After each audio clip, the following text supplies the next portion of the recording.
In my first life, I was a simp for my cheating wife. I gave Cassidy Beaumont my name, my money, my family's protection, and 8 years of my life. And while I was begging for scraps of affection, she was doing very private yoga sessions with Hudson Waverly, the adopted brother I treated like my own blood. The Waverly family was not normal rich. Our name opened banks, bought judges, and made entire families bow before breakfast. So choosing a wife was never just marriage. It was a power transfer. Whoever wore my ring got access to the Waverly name, the Waverly money, and the kind of protection people killed for. So when I was reborn on the morning I had to choose my bride again, I already knew one thing. I was not choosing Cassidy twice. Cassidy Beaumont was already wearing the white fiancé ribbon when my father asked me to choose my wife. She waited outside the Waverly engagement room like the ending had been printed and delivered. The rule was simple. One sealed selection card decided my wife, the protection hierarchy, and which allied family rose with Waverly Holdings for the next 7 years. 4 guardian candidates had trained beside me. Everyone thought I would write Cassidy. I picked up the pen. Naomi Crest stopped whispering. Riley Fairmont bent over a tiny wager board hidden behind her clutch. I wrote Keira Langford. Then I said, not Cassidy. The room went so quiet I could hear Riley's pen cap hit the floor. Charles Waverly, my father, did not reach for the card at first. He looked from the ink to my face like maybe his only son had finally learned a useful magic trick. Mr. Beaumont's smile lost power. Not dimmed. Lost power. Keira Langford stood near the window, arms crossed, black jacket sharp enough to hurt feelings. She had been pretending not to care. Her eyes still moved first. Naomi's wager board slid sideways. I saw the columns before she covered them. Cassidy by sunrise. Keira storms out. Hudson cries. Their little casino died on line 1. Naomi tried to wipe the board with her thumb. Riley slapped her hand down. Riley whispered, ink smears. Do not make it obvious. Keira heard them anyway. Keira said, if you bet on Cassidy, pay me before the wedding. Naomi went pink. Riley looked personally attacked by mathematics. I liked Keira better by the second. She did not ask why she was chosen. She attacked the side market first. Charles cleared his throat, and the room remembered the money attached to my pen. Charles said, the sealed card controls 3 things: wife status, first call protection, and alliance priority. Once I seal it, no family revises it without your written withdrawal. Mr. Beaumont jumped on that word. Mr. Beaumont said, withdrawal is still possible then. I looked at him. I said, it is possible for the son to apologize too. Do not build plans around it.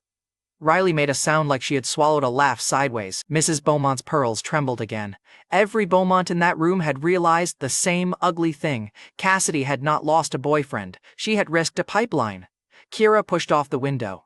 Keira said, I have not accepted anything. Good. She still had teeth. I said, then reject me loudly. I respect clear failures. Her eyes narrowed. Keira said, tempting. But she did not leave. That mattered. Cassidy would have made me chase her down a hallway. Keira made me stand still and prove I was serious. Charles finally folded the card, slid it into the silver envelope, and sealed it with the Waverly crest. That was the first concrete sound of my second life going right. Riley bent over the wager board again and scratched one frantic arrow from Cassidy's name to Keira's. Naomi whispered, do we owe her now? Keira said, with interest. Mr. Beaumont heard that and went stiff. A joke had just become a financial forecast, and nobody in his family enjoyed math when it pointed down. In my first life, I had written Cassidy's name with a groom's stupid confidence. I had married the woman outside that door. I had fed Beaumont Group with Waverly money, carried her pride, protected her reputation, and died emotionally before my body caught up. After Cassidy's funeral in that life, I opened a locked room in our house. 3 mannequins wore Hudson's old coats. Love letters filled a glass case, all addressed to my adopted brother. Her life insurance named Hudson. Monthly transfers from the accounts I funded had gone straight to him. That was not heartbreak. That was accounting with perfume on it. So when I woke up again on selection day, I did not ask the universe for healing. I asked for a pen. Charles tapped the sealed card once. Charles said, Asher, you understand what this moves? I understand exactly, I said. Mrs. Beaumont sat beside her husband with both hands folded over her pearls. The pearls stopped moving. That was how I knew she had stopped breathing properly. Mr. Beaumont tried to laugh. Mr. Beaumont said, Keira is capable, of course, but Cassidy has always been your favorite. Favorite is not a contract, I told him. Naomi made a tiny noise behind her hand. Riley kicked her under the table. The wager board vanished into Riley's clutch like evidence at a bad trial. Keira looked at me then.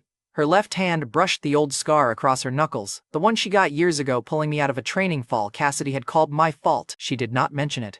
Keira rarely advertised loyalty. She just kept receipts in bone, not soft. Never soft, Keira said. Did you hit your head before breakfast? That was Keira.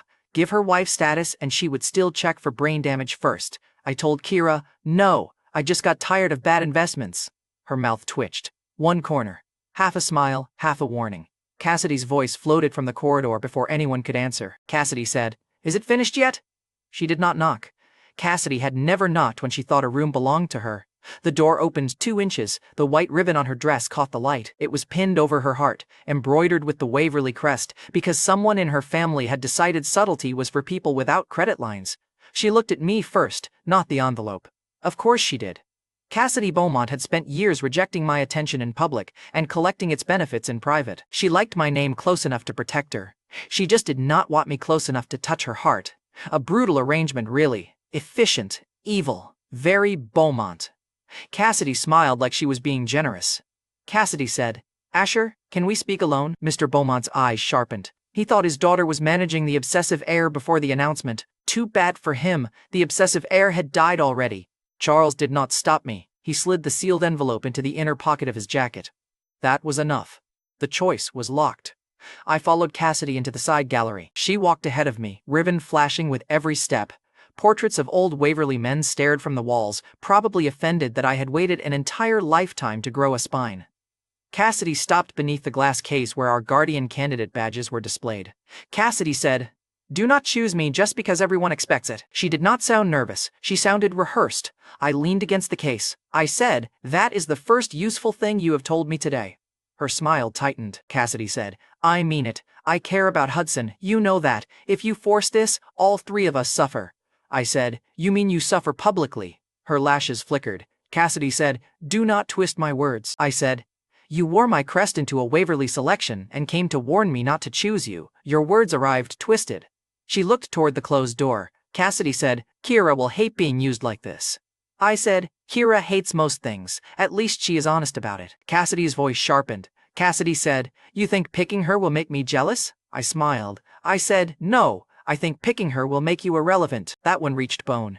Her hand went to the ribbon again, protective and possessive at once. She did not want me. She wanted the proof that I still wanted her. There it was, the holy name, Hudson Waverly, my adopted brother, the permanent bruise in every room. Soft voice, tired eyes, perfect timing. If weakness could wear cufflinks, it would look like him. In my first life, Cassidy had said Hudson needed protection. Then she gave him my money, my marriage, my trust, and the soft parts of her voice. In this life, she was still warning me not to choose her while wearing my fiancé ribbon. Clown behavior with embroidery? I touched the ribbon lightly. She jerked back as if my finger burned. "Good," I said, "take that off." Cassidy blinked. Cassidy said, "What?" I said, "You heard me. That crest belongs to the woman I choose." Her face changed, but not enough. She thought I was angry because she had rejected me. She still believed the slot was hers to refuse. Cassidy said, "Asher, do not be childish." I laughed once. I said, "I chose Keira." That finally landed. Her mouth opened. No sound came out. Beautiful. First real silence I had ever enjoyed from Cassidy Beaumont. Cassidy said, "You are lying." I said, "The card is sealed." Cassidy said, "You cannot choose Keira." I looked past her through the gallery glass. Keira was still in the room. Naomi and Riley were both pretending not to stare and failing like amateurs. I said, "I already did." Cassidy's fingers curled around the ribbon. For a second, she looked less like a future bride and more like a thief caught wearing the owner's coat. Then, she found her pride again. Cassidy said, "You will regret embarrassing me." "I regretted marrying you," I said. "This is lighter." She stared as if I had spoken a language she had never needed to learn. I almost felt bad for her. Almost. Then I remembered the locked room, the mannequin coats, and the money she had sent Hudson with my name still on her ring. Sympathy left the building without a coat.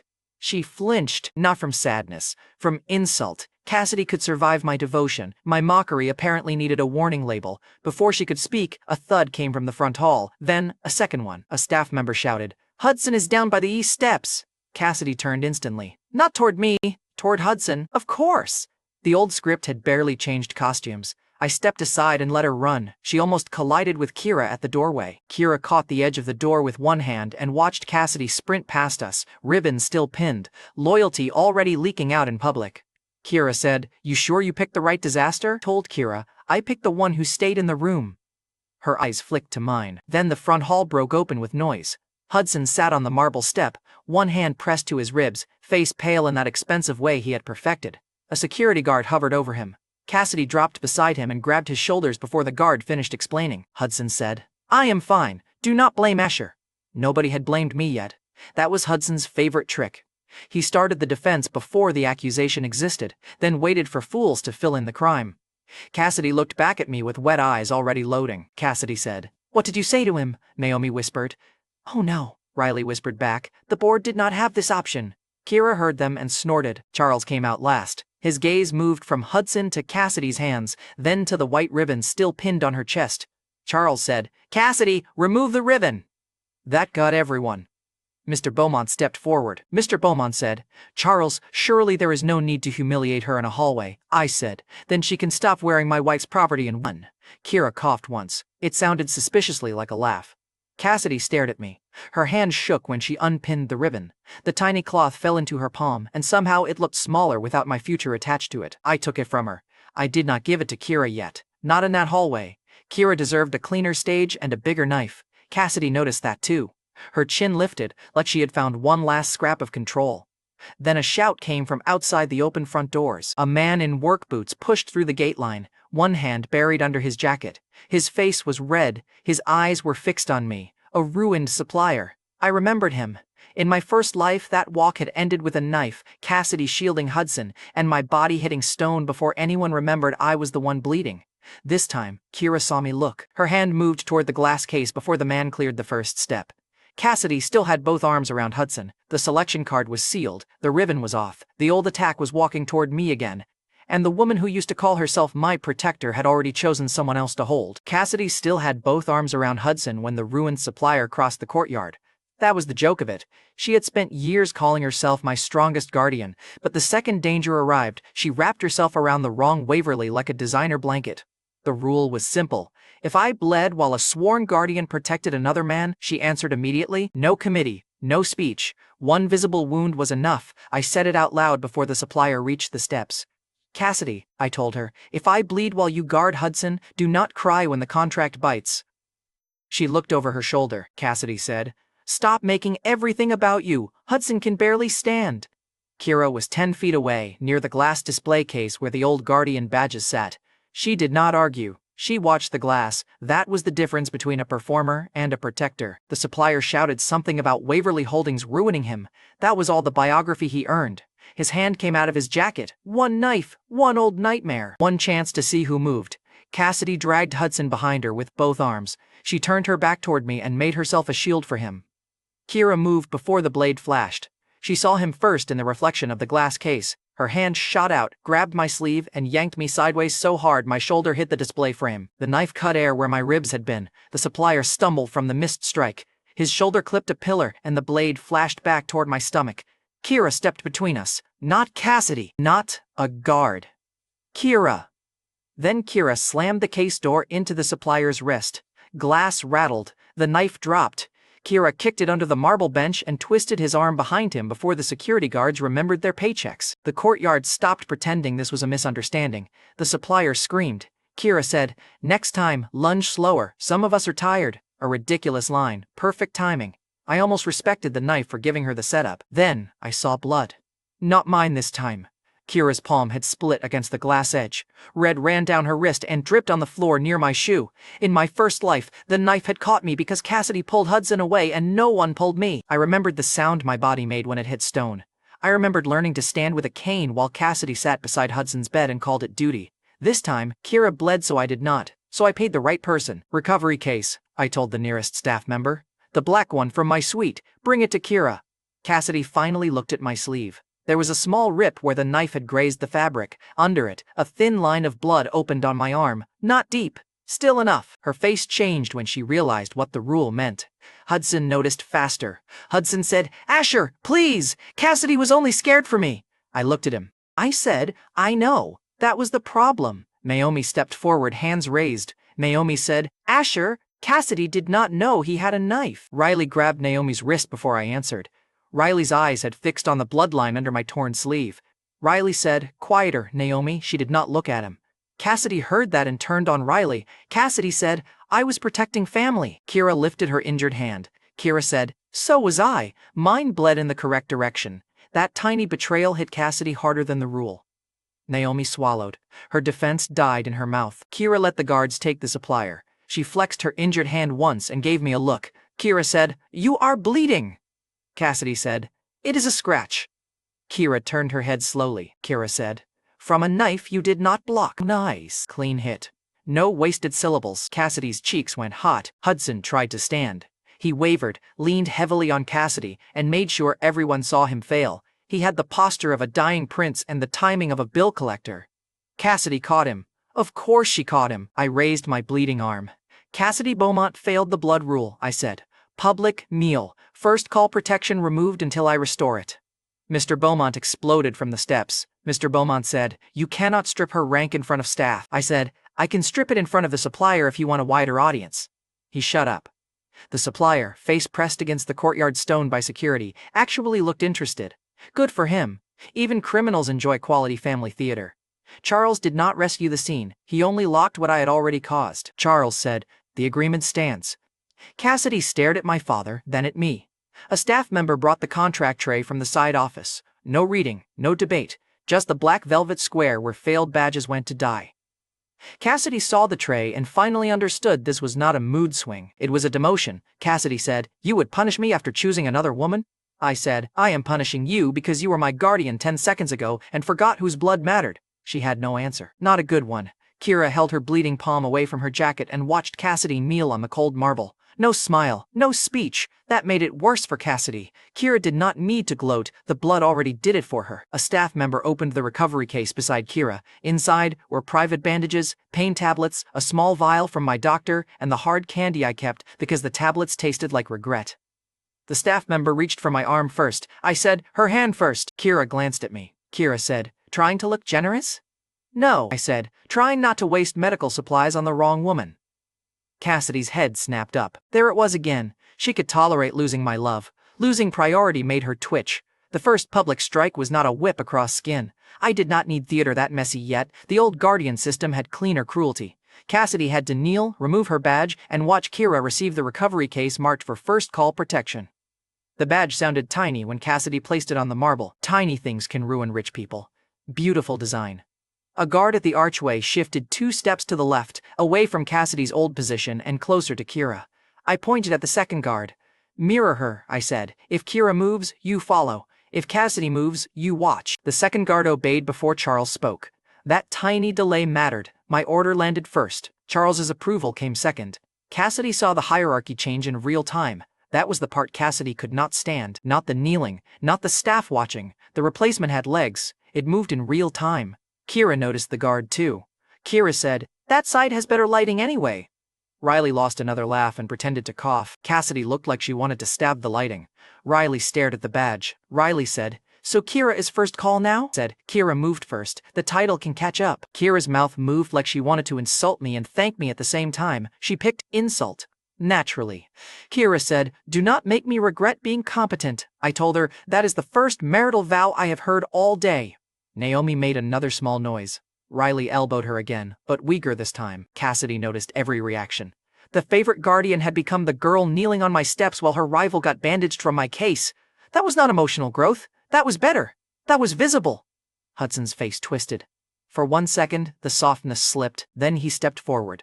Hudson said, if someone has to lose protection, let it be me. I distracted her. Cute. He was not a guardian. He had no rank to lose. But the courtyard heard sacrifice, and Cassidy heard a trumpet from heaven. Hudson dropped to his knees beside her, too hard, like he wanted bruises with witnesses. Cassidy grabbed his arm. Cassidy said, Hudson, stop! You are hurt! I looked at the spot where my blood had reached my cuff. She had not touched my arm once.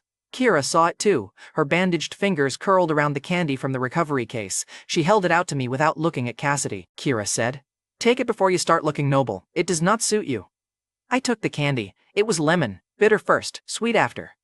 Keira had always remembered the wrong details until they became useful. Hudson watched the exchange and folded harder than his knees required. Hudson said, Asher, please do not turn Cassidy against me. I have no one else. Mr. Beaumont's face twitched. For a second, the man remembered Hudson was not a Waverly heir. He was a Waverly expense with excellent cheekbones and tragic posture. Mrs. Beaumont saw the same math and looked sick. There it was. A plea shaped like a hook. Cassidy leaned toward him immediately. Cassidy said, "No one is turning me against you." She said it in front of me. In front of Keira. In front of the badge she had just lost because she guarded him instead of me. The courtyard did not need a narrator. Even the marble understood. I unwrapped the candy. I said, "Then keep him." Cassidy stared. Hudson went still. Keira's eyes sharpened, and I knew she heard the threat inside the gift. Keep him did not mean comfort him. It meant live with the consequence. Mr. Beaumont stepped closer to his daughter. Mr. Beaumont said, "Cassidy, stand up, apologize properly to Asher." His voice had lost fatherly warmth. It had gained contract panic. Cassidy rose slowly. Her knees were red from the marble. Her badge stayed on the ground. Cassidy said, "I am sorry you were scratched. Terrible apology. Almost impressive." Keira laughed under her breath. I said, "Apology rejected." Cassidy's eyes flashed. I looked at Charles. 7 days to the wedding? I asked. Charles nodded once. "Then for 7 days," I said. "Cassidy does not stand within arm's reach of me unless Keira is closer."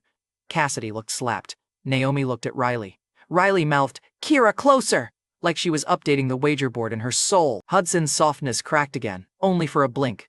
He looked at Keira's bandaged hand, then at the recovery case, then at me eating candy from her palm.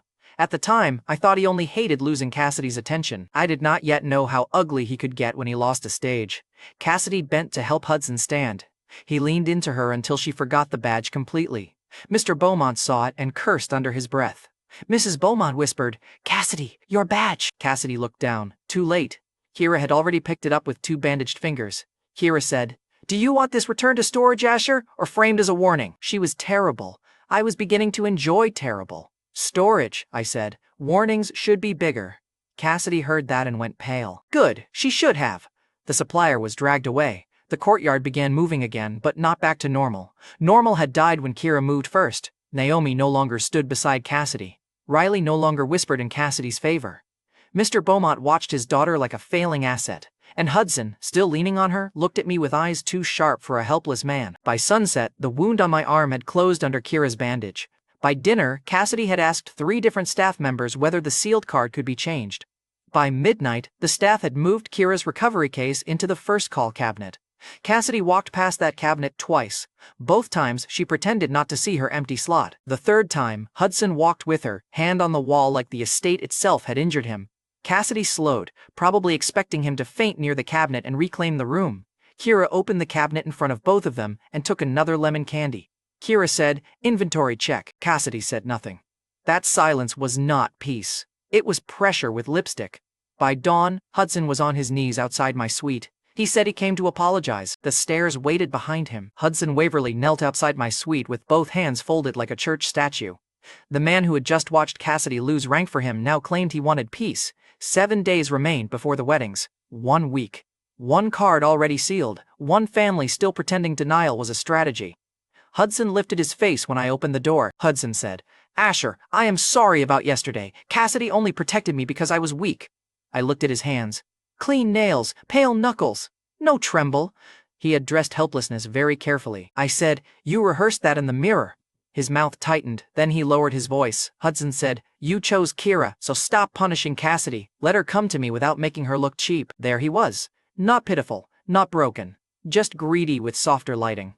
I stepped into the hall and let the door shut behind me. I said, "You want Cassidy?" Hudson looked up too fast. Hudson said, "I love her." I said, "Awful for her but convenient for me." His face twitched. Good. Soft men hate hard jokes. It ruins the costume. A maid crossed the far end of the hall carrying folded towels. She slowed when she saw Hudson kneeling. Everyone in the estate had learned to treat his weakness like weather. Hudson noticed her too. His voice rose, just enough. Hudson said, "Please, Asher, do not take the only person who has ever chosen me." I almost clapped, but clean line. Public enough to wound me, soft enough to bait witnesses. Then he reached for my leg. To anyone else, it looked like a desperate brother grabbing for mercy. To me, it felt like 10 hot hooks digging into my ankle. His nails bit through the sock above my shoe. I looked down. Hudson's eyes were wet. His grip was iron. The maid saw my pant leg pull tight. The maid whispered, "Sir, your ankle." Hudson released me at once. Then he threw himself backward down the stairs. Not fell. Threw. His shoulder hit the rail. His body rolled 3 steps and stopped against the landing with a sound ugly enough to summon half the house. He even timed the groan. Villain theater. Budget tears. Full commitment. Cassidy arrived first because apparently panic gave her wings whenever Hudson hit furniture. She dropped beside him. Cassidy said, "Hudson, what did he do?" "Great question. Wrong target."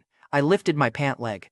10 crescent marks circled my ankle, red and already swelling. The maid stepped forward, face white. The maid said, "I saw Hudson's hand on Asher's ankle." Cassidy did not even turn. Cassidy said, "He was begging. Asher must have kicked him." The maid shut her mouth. That silence told me plenty. In Waverly Estate, truth still needed money before it felt brave. Hudson coughed. "No blood. Big performance." Hudson said, "Do not blame Asher. I lost my balance." There it was again. The apology that accused me better than any insult. Naomi and Riley came running from the side hall. Naomi saw Hudson on the landing and covered her mouth. Riley saw my ankle and did not. "Small shift, useful shift," Riley said. "Those marks are fresh." Cassidy snapped. "Riley, not now." Naomi looked between them and chose the worst possible compromise. Naomi said, "Maybe everyone should calm down." No one calm has ever said that in a useful room. Keira arrived last, which meant she arrived armed with context instead of noise. Her bandaged hand held the recovery case. Her eyes moved from Hudson to Cassidy to my ankle. Keira said, "He grabbed you." Cassidy stood. Cassidy said, "You would believe Asher over Hudson?" Keira smiled then. "Not kindly." Keira said, "I would believe a bruise over a monologue." Riley made the mistake of laughing once. Cassidy heard it. Her face went red. Hudson looked at Riley too. The helpless mask stayed on, but the eyes behind it sharpened. At the time, I could not prove every piece of his act. I did not need to. I had what mattered: his grip, my marks, one maid, and Cassidy choosing blindness in public. That was enough rope. Charles came from the study, robe over his shirt, expression already tired of all of us. Charles said, "What now?" I pointed at Hudson. "He wants Cassidy," I said. Cassidy looked furious. Cassidy said, "This is not about that." "Yes it is," I said. "Yesterday you protected him. Today he begged for you. You both keep making the same request with different injuries." Hudson's face went pale. He had expected denial, rage, maybe a family argument. He had not expected delivery. I turned to Charles. "Book 2 halls at Riverton Grand Hotel," I said. "Same day, same hour. One wedding for me and Keira, one for Cassidy and Hudson." Then I added the part that made the Beaumonts stop breathing. I said, "If Cassidy refuses to attend, Beaumont Group loses Waverly priority before breakfast. If Hudson refuses, his suite becomes storage." The landing went dead. Then everyone reacted at once. Cassidy said, "What?" Hudson said, "Asher, no!" Mr. Beaumont shouted from below. "Absolutely not!" Mrs. Beaumont whispered. "2 halls?" Like the number itself was a disease. Keira looked at me with narrowed eyes. Keira said, "You are using my wedding as a cage." I looked at her. "I am using my wedding as a wedding," I said. "Their cage comes free." Her mouth twitched again. Cassidy stepped toward me. Cassidy said, "I never agreed to marry Hudson."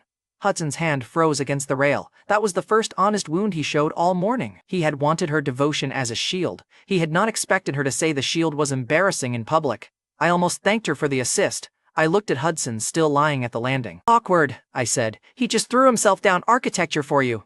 Riley choked. Naomi whispered, "Riley, stop laughing." Hudson's lips parted. For 1 second, he looked genuinely trapped. There it was. The wrong victory. He had wanted me accused. He had wanted Cassidy softer. He had wanted the house to look at me like the jealous tyrant again. Instead, he got a wedding date. He was cooked, and the oven had valet parking. Charles studied me for a long moment. Then Charles said, 7 days, Riverton Grand Hotel can hold both halls. Mr. Beaumont rushed up the lower steps. Mr. Beaumont said, "Charles, think carefully. A second hall beside Asher's will make our family look like an afterthought." "Then teach your daughter to stop choosing afterthoughts," I said.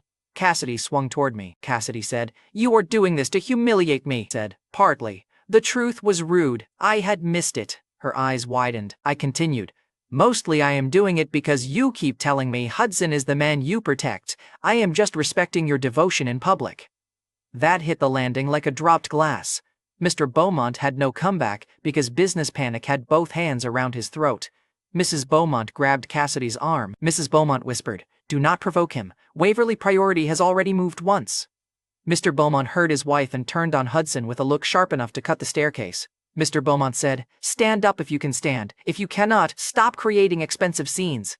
Hudson's lips parted. For years, adults had softened around his weakness. One lost alliance slot, and suddenly sympathy had a price tag. He was learning, slowly, painfully, publicly. Cassidy heard that. So did Hudson. Hudson tried to sit up. He winced too hard, then remembered to soften. Hudson said, Asher, I never wanted your place.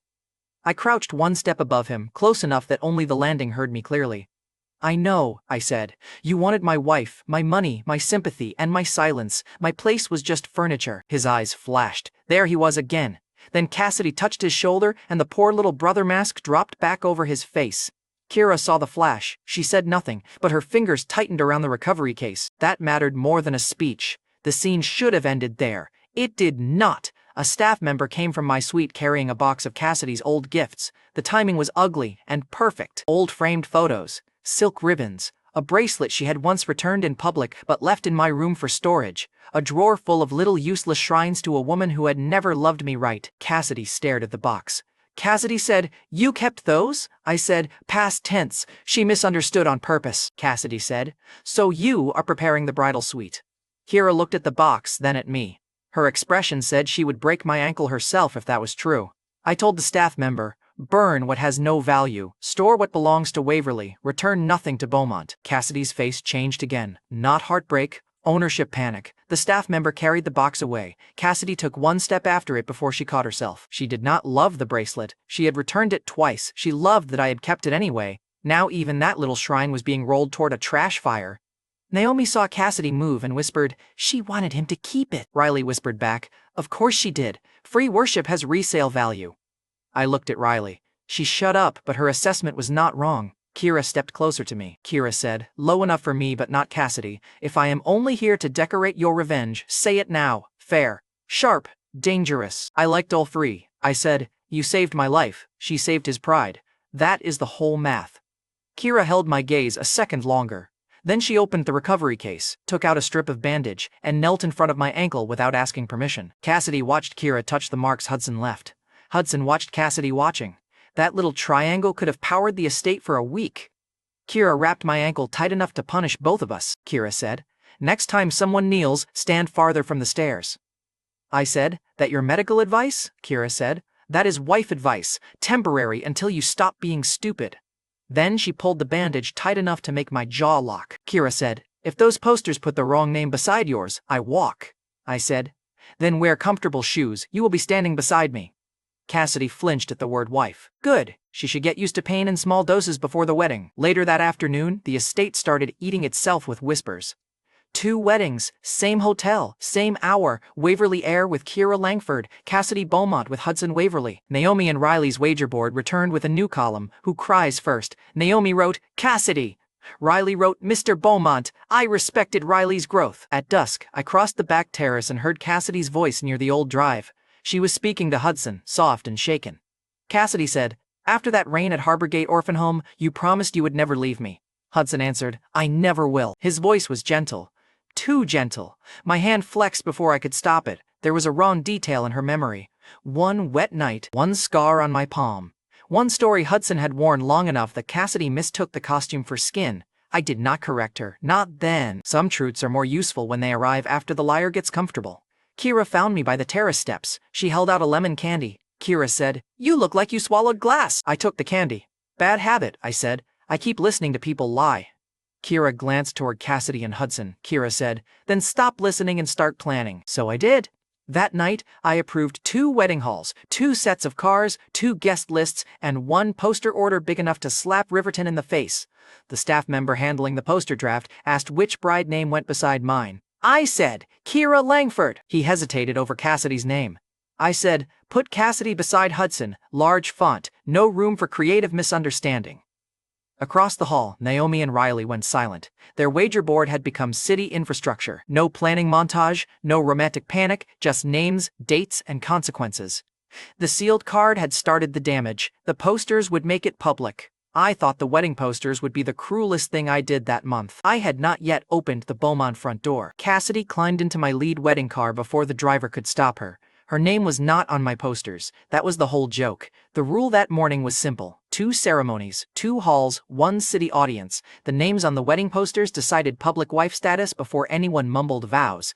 Cassidy still thought the car proved the bride. I let her sit across from me. A wedding car was still a car. It did not promise the passenger a name. She wore white, of course, not the Waverly ribbon anymore. Charles had made sure of that.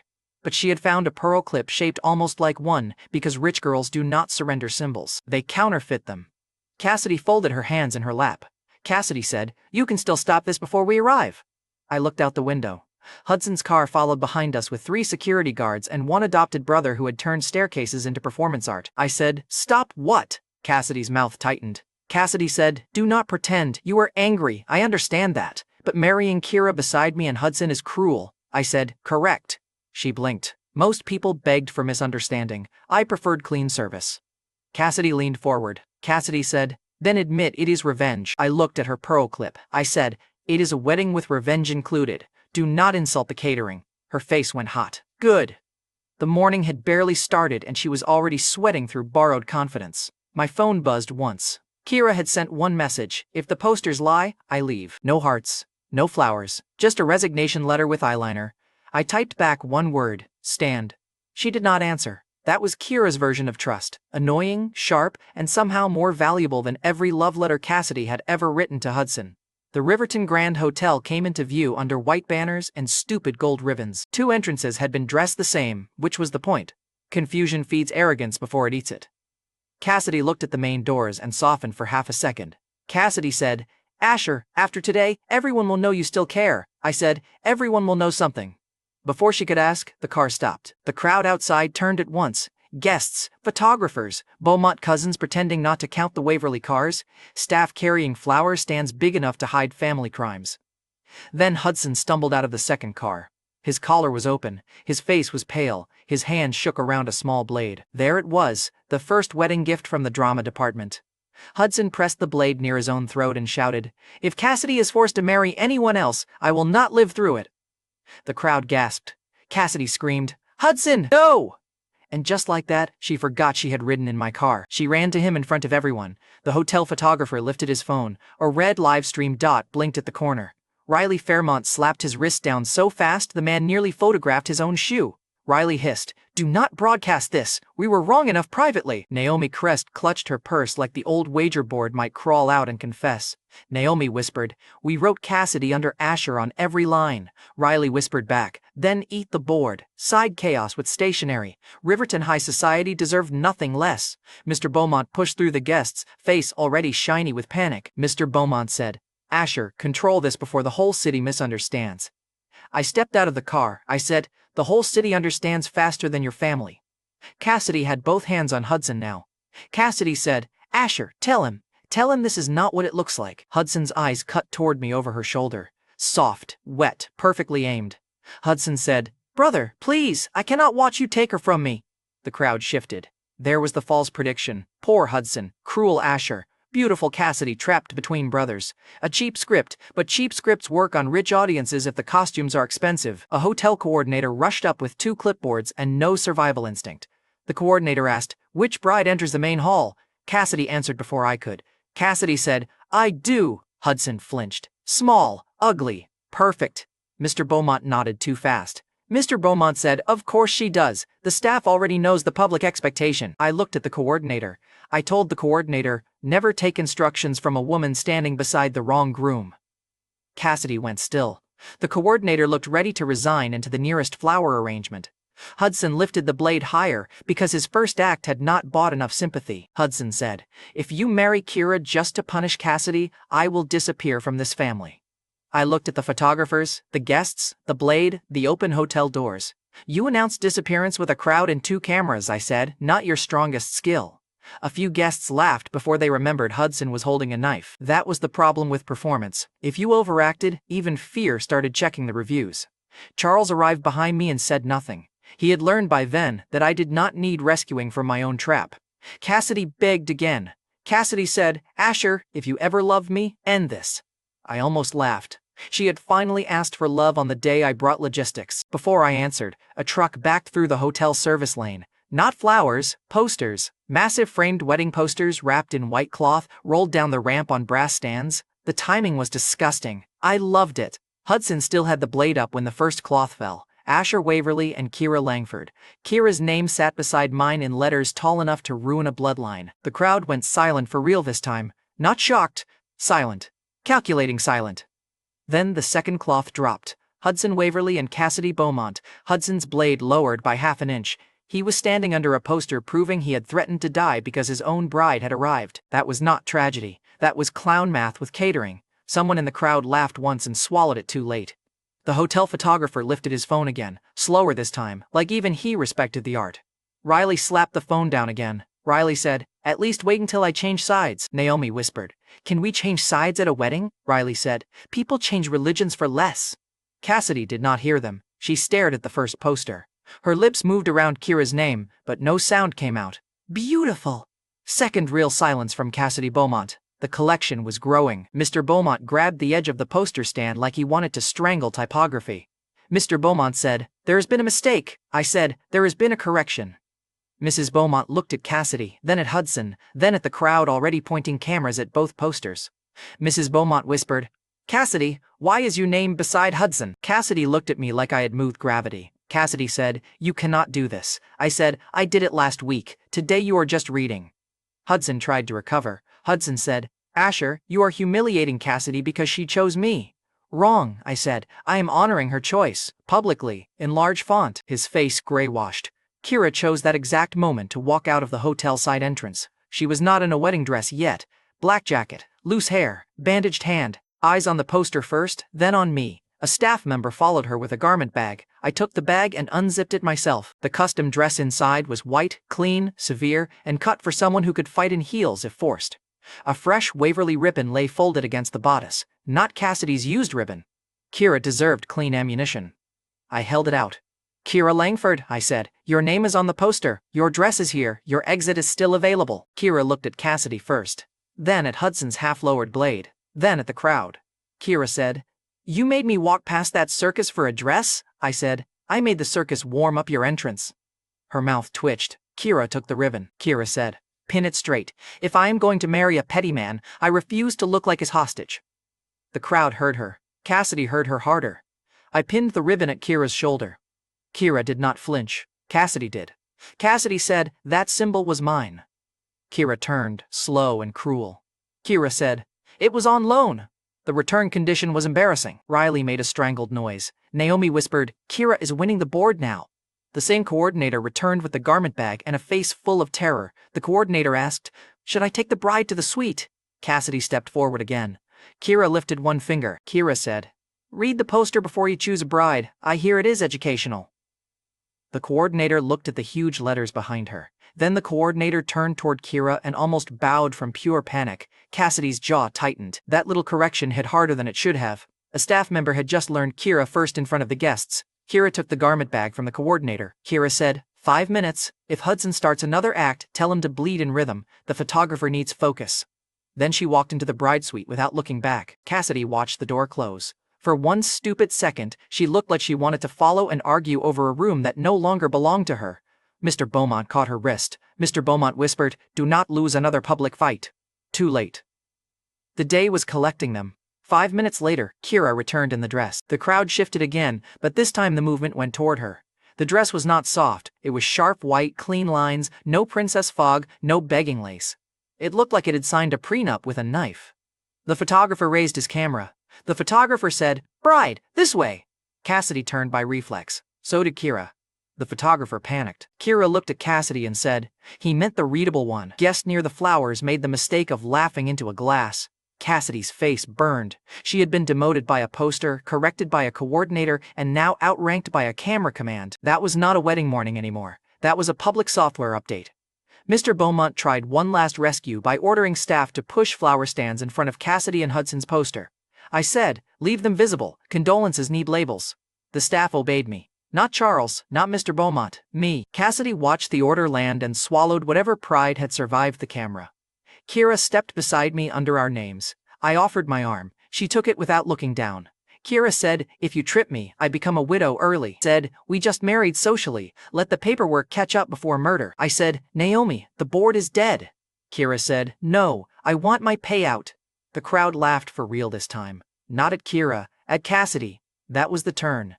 Before this morning, Cassidy was the expected bride, everyone protected with silence. After the posters, she was the woman standing under the wrong name while my real bride charged interest on gossip. Hudson saw the crowd moving away from him and tried one more soft collapse.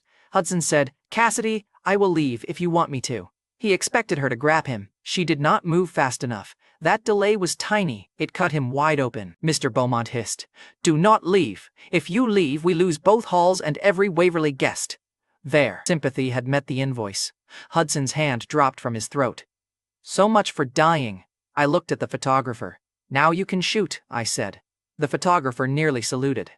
Charles stepped forward only after the damage landed. Charles said, "The names are correct. The ceremonies proceed." No one argued, not because Charles solved it, because the city had already seen the posters.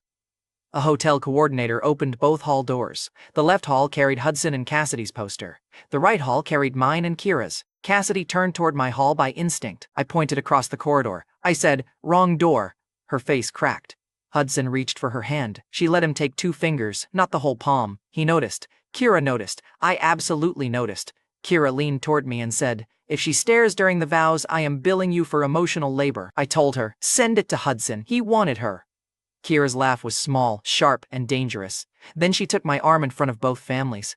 Cassidy had begged for the scene to end. Too bad for her. The poster reveal was only the payment before the next bill. She still had to walk down Hudson's aisle, stand beside the man she claimed to love, and say vows while Keira held my arm under my name. That was the part that finally made Hudson smile. At the time, I thought he smiled because he had won something. He had not. He was just too arrogant to count the empty chairs waiting behind his door. Cassidy said her vows to Hudson while staring across the hotel corridor at my hall. That should have been the end of her performance. It was not. The vows only trapped her long enough for the guests to choose which marriage mattered. The rule after the posters was simple. Hudson's wife had to acknowledge the superior Waverly couple, or Beaumont lost the access it had been sucking from my devotion for years. No contract lecture, no boardroom sermon, 1 toast would do it. Cassidy missed her first vow cue. The officiant asked Hudson if he accepted her. Hudson said yes too loudly, like volume could cover poverty. Then the officiant turned to Cassidy. Cassidy was looking through the open doors at Keira. Keira stood beside me under our poster with a fresh ribbon on her shoulder and an expression that said she might marry me or bite me, depending on the catering. I respected the uncertainty. The officiant repeated Cassidy's name. Hudson squeezed her hand. Cassidy finally said, "I do. Late, thin, public." A woman near the aisle whispered, "That sounded like a hostage receipt." Hudson heard it.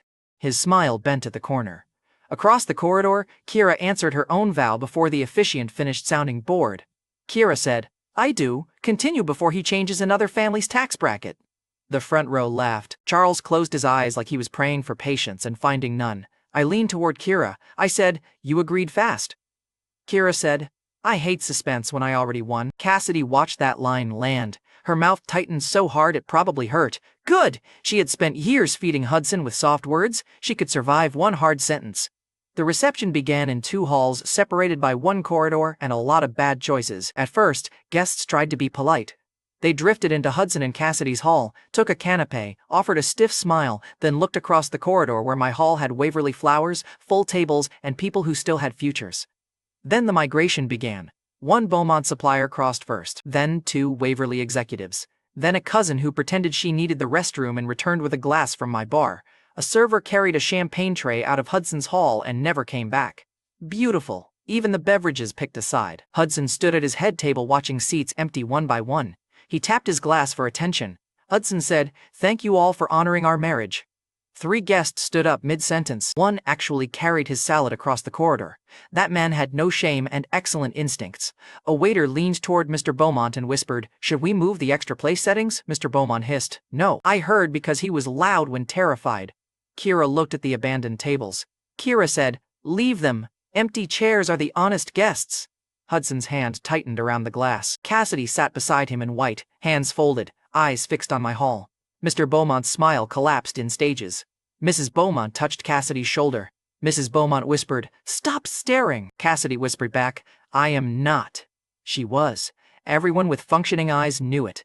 Naomi and Riley stalled at the corridor between both halls with the panic of women choosing between friendship and survival. Naomi said, "Cassidy will hate us if we sit with Asher." Riley said, "Fairmont security gets calls from Waverly, not from Hudson's sad appetizer table." Naomi looked offended. Riley added, "Crest family office likes breathing too." Naomi stared at the emptying hall. Then she said, "We can stand in the corridor." Keira saw them from my table. Keira said, "Coward seating, bold innovation." Riley heard and walked straight into my hall. Naomi followed because shame moves faster in pairs. Music started in Hudson's hall a minute later. Hudson offered Cassidy his hand for the first dance. She looked past him first, not at the floor, not at the musicians, at my hall. His hand stayed in the air long enough to become furniture. Keira saw it and hooked 2 fingers into my sleeve. Keira said, "One turn, do not get sentimental, I am only weaponizing rhythm." So I stood with her under our poster. We made 1 slow turn, clean and short. Guests clapped from my hall. Hudson's hand dropped. Cassidy saw that too. Her friends had not abandoned her loudly. Worse, they had done it sensibly. Hudson lifted his glass for the first toast, probably hoping alcohol could rescue status.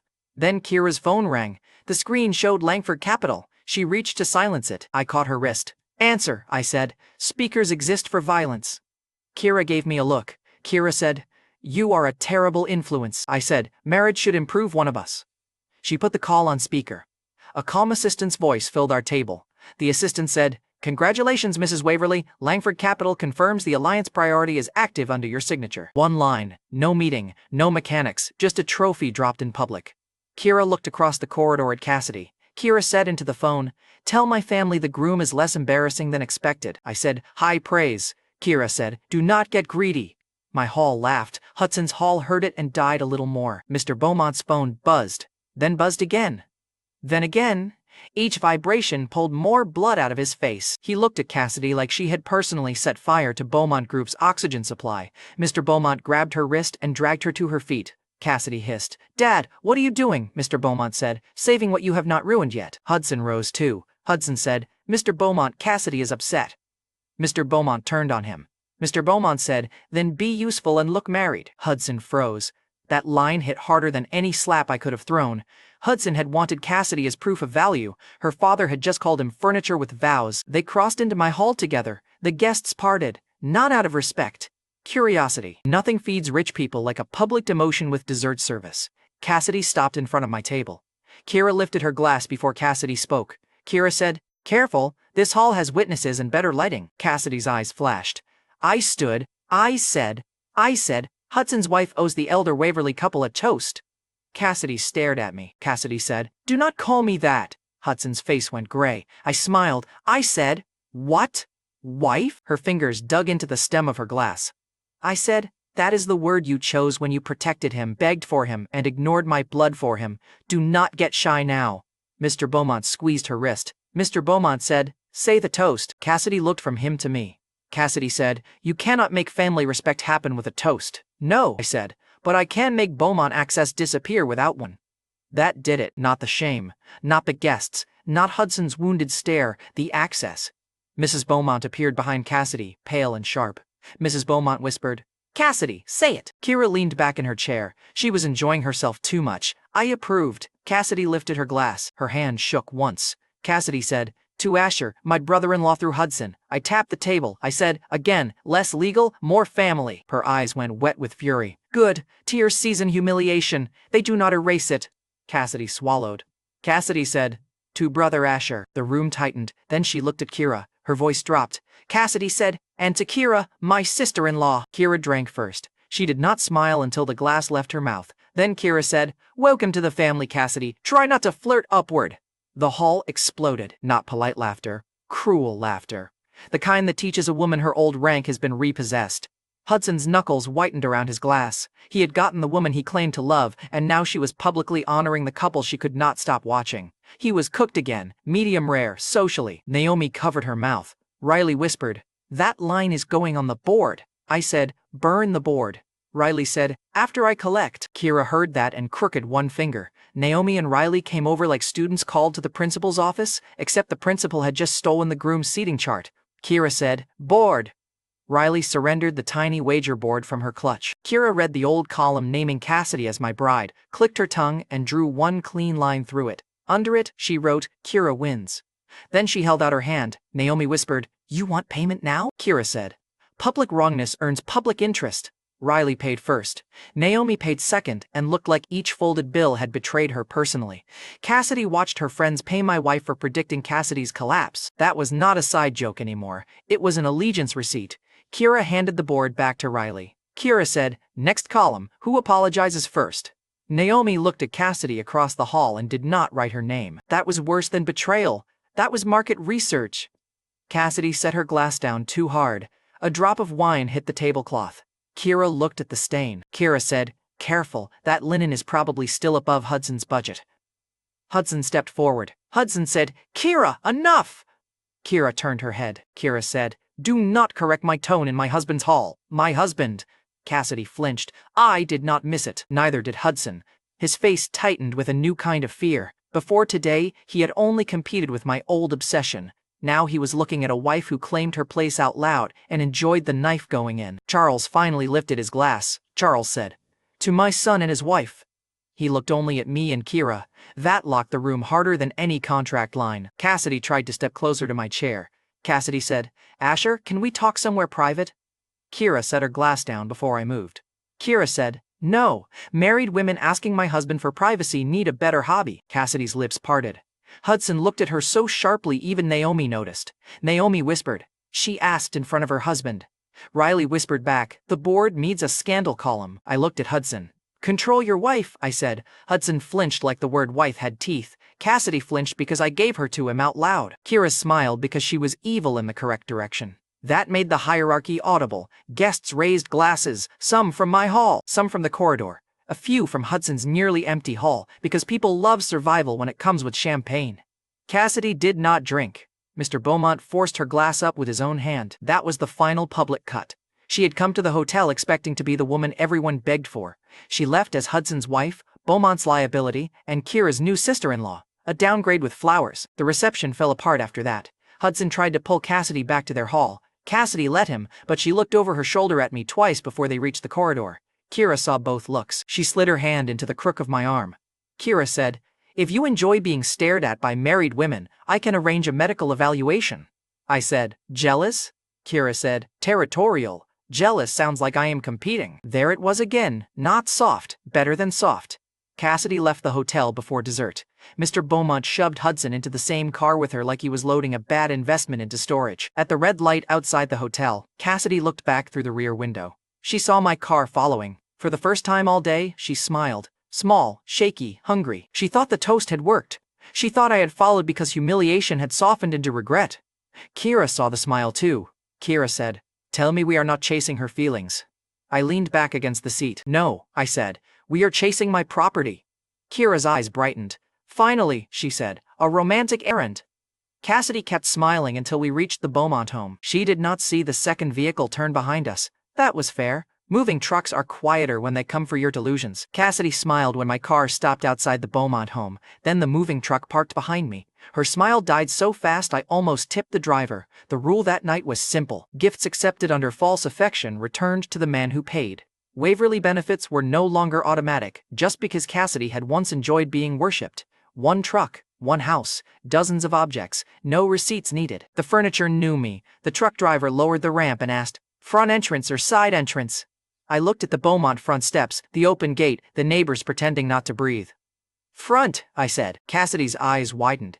Mr. Beaumont said, "Use the side." Said, "You used my name at the front door for years. The furniture can leave the same way."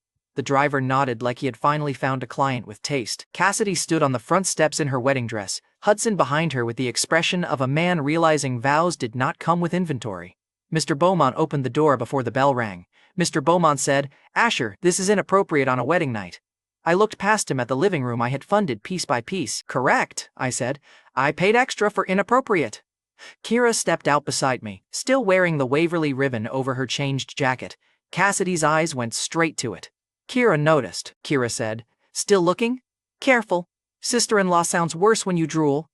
Cassidy's face tightened. Hudson said, "Keira, do not mock her in her own home."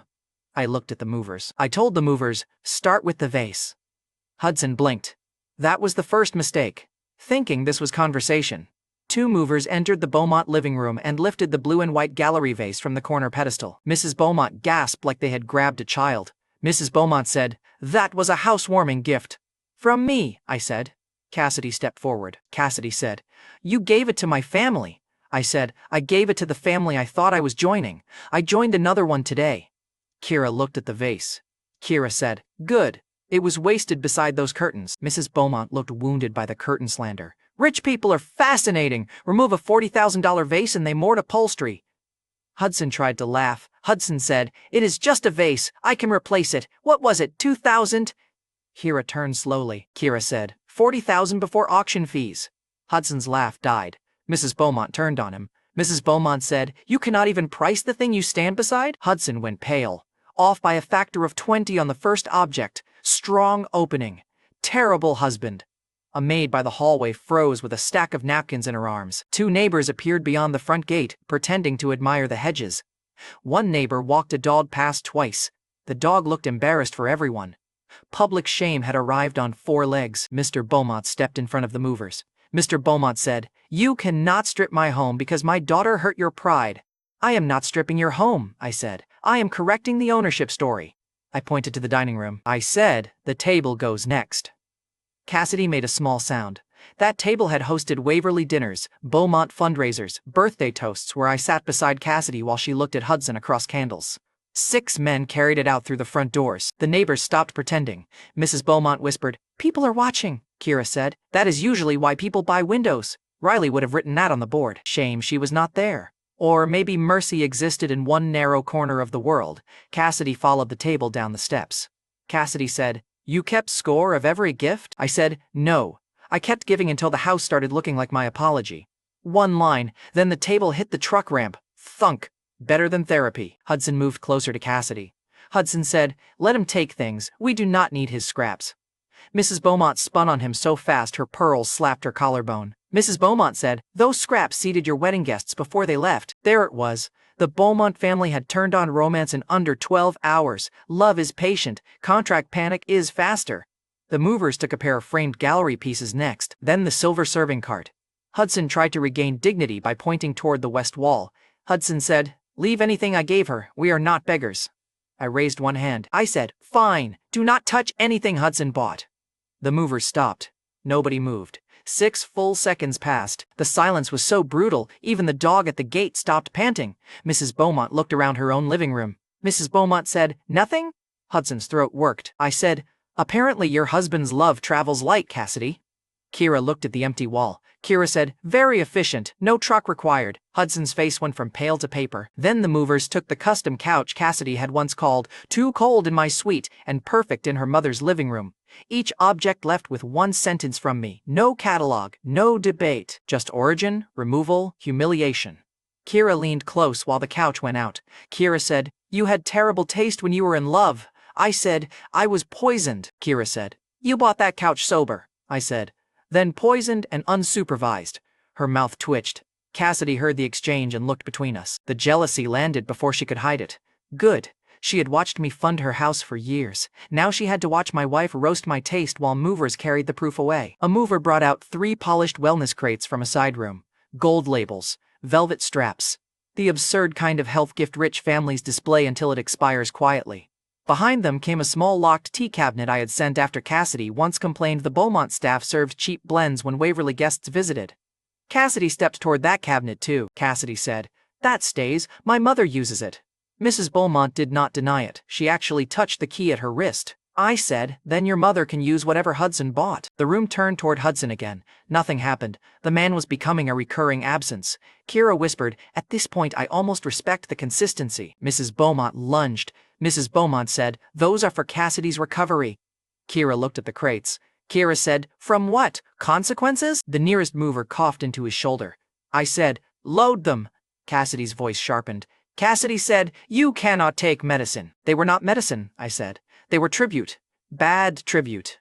Very overpriced. Hudson muttered, "This is beneath you."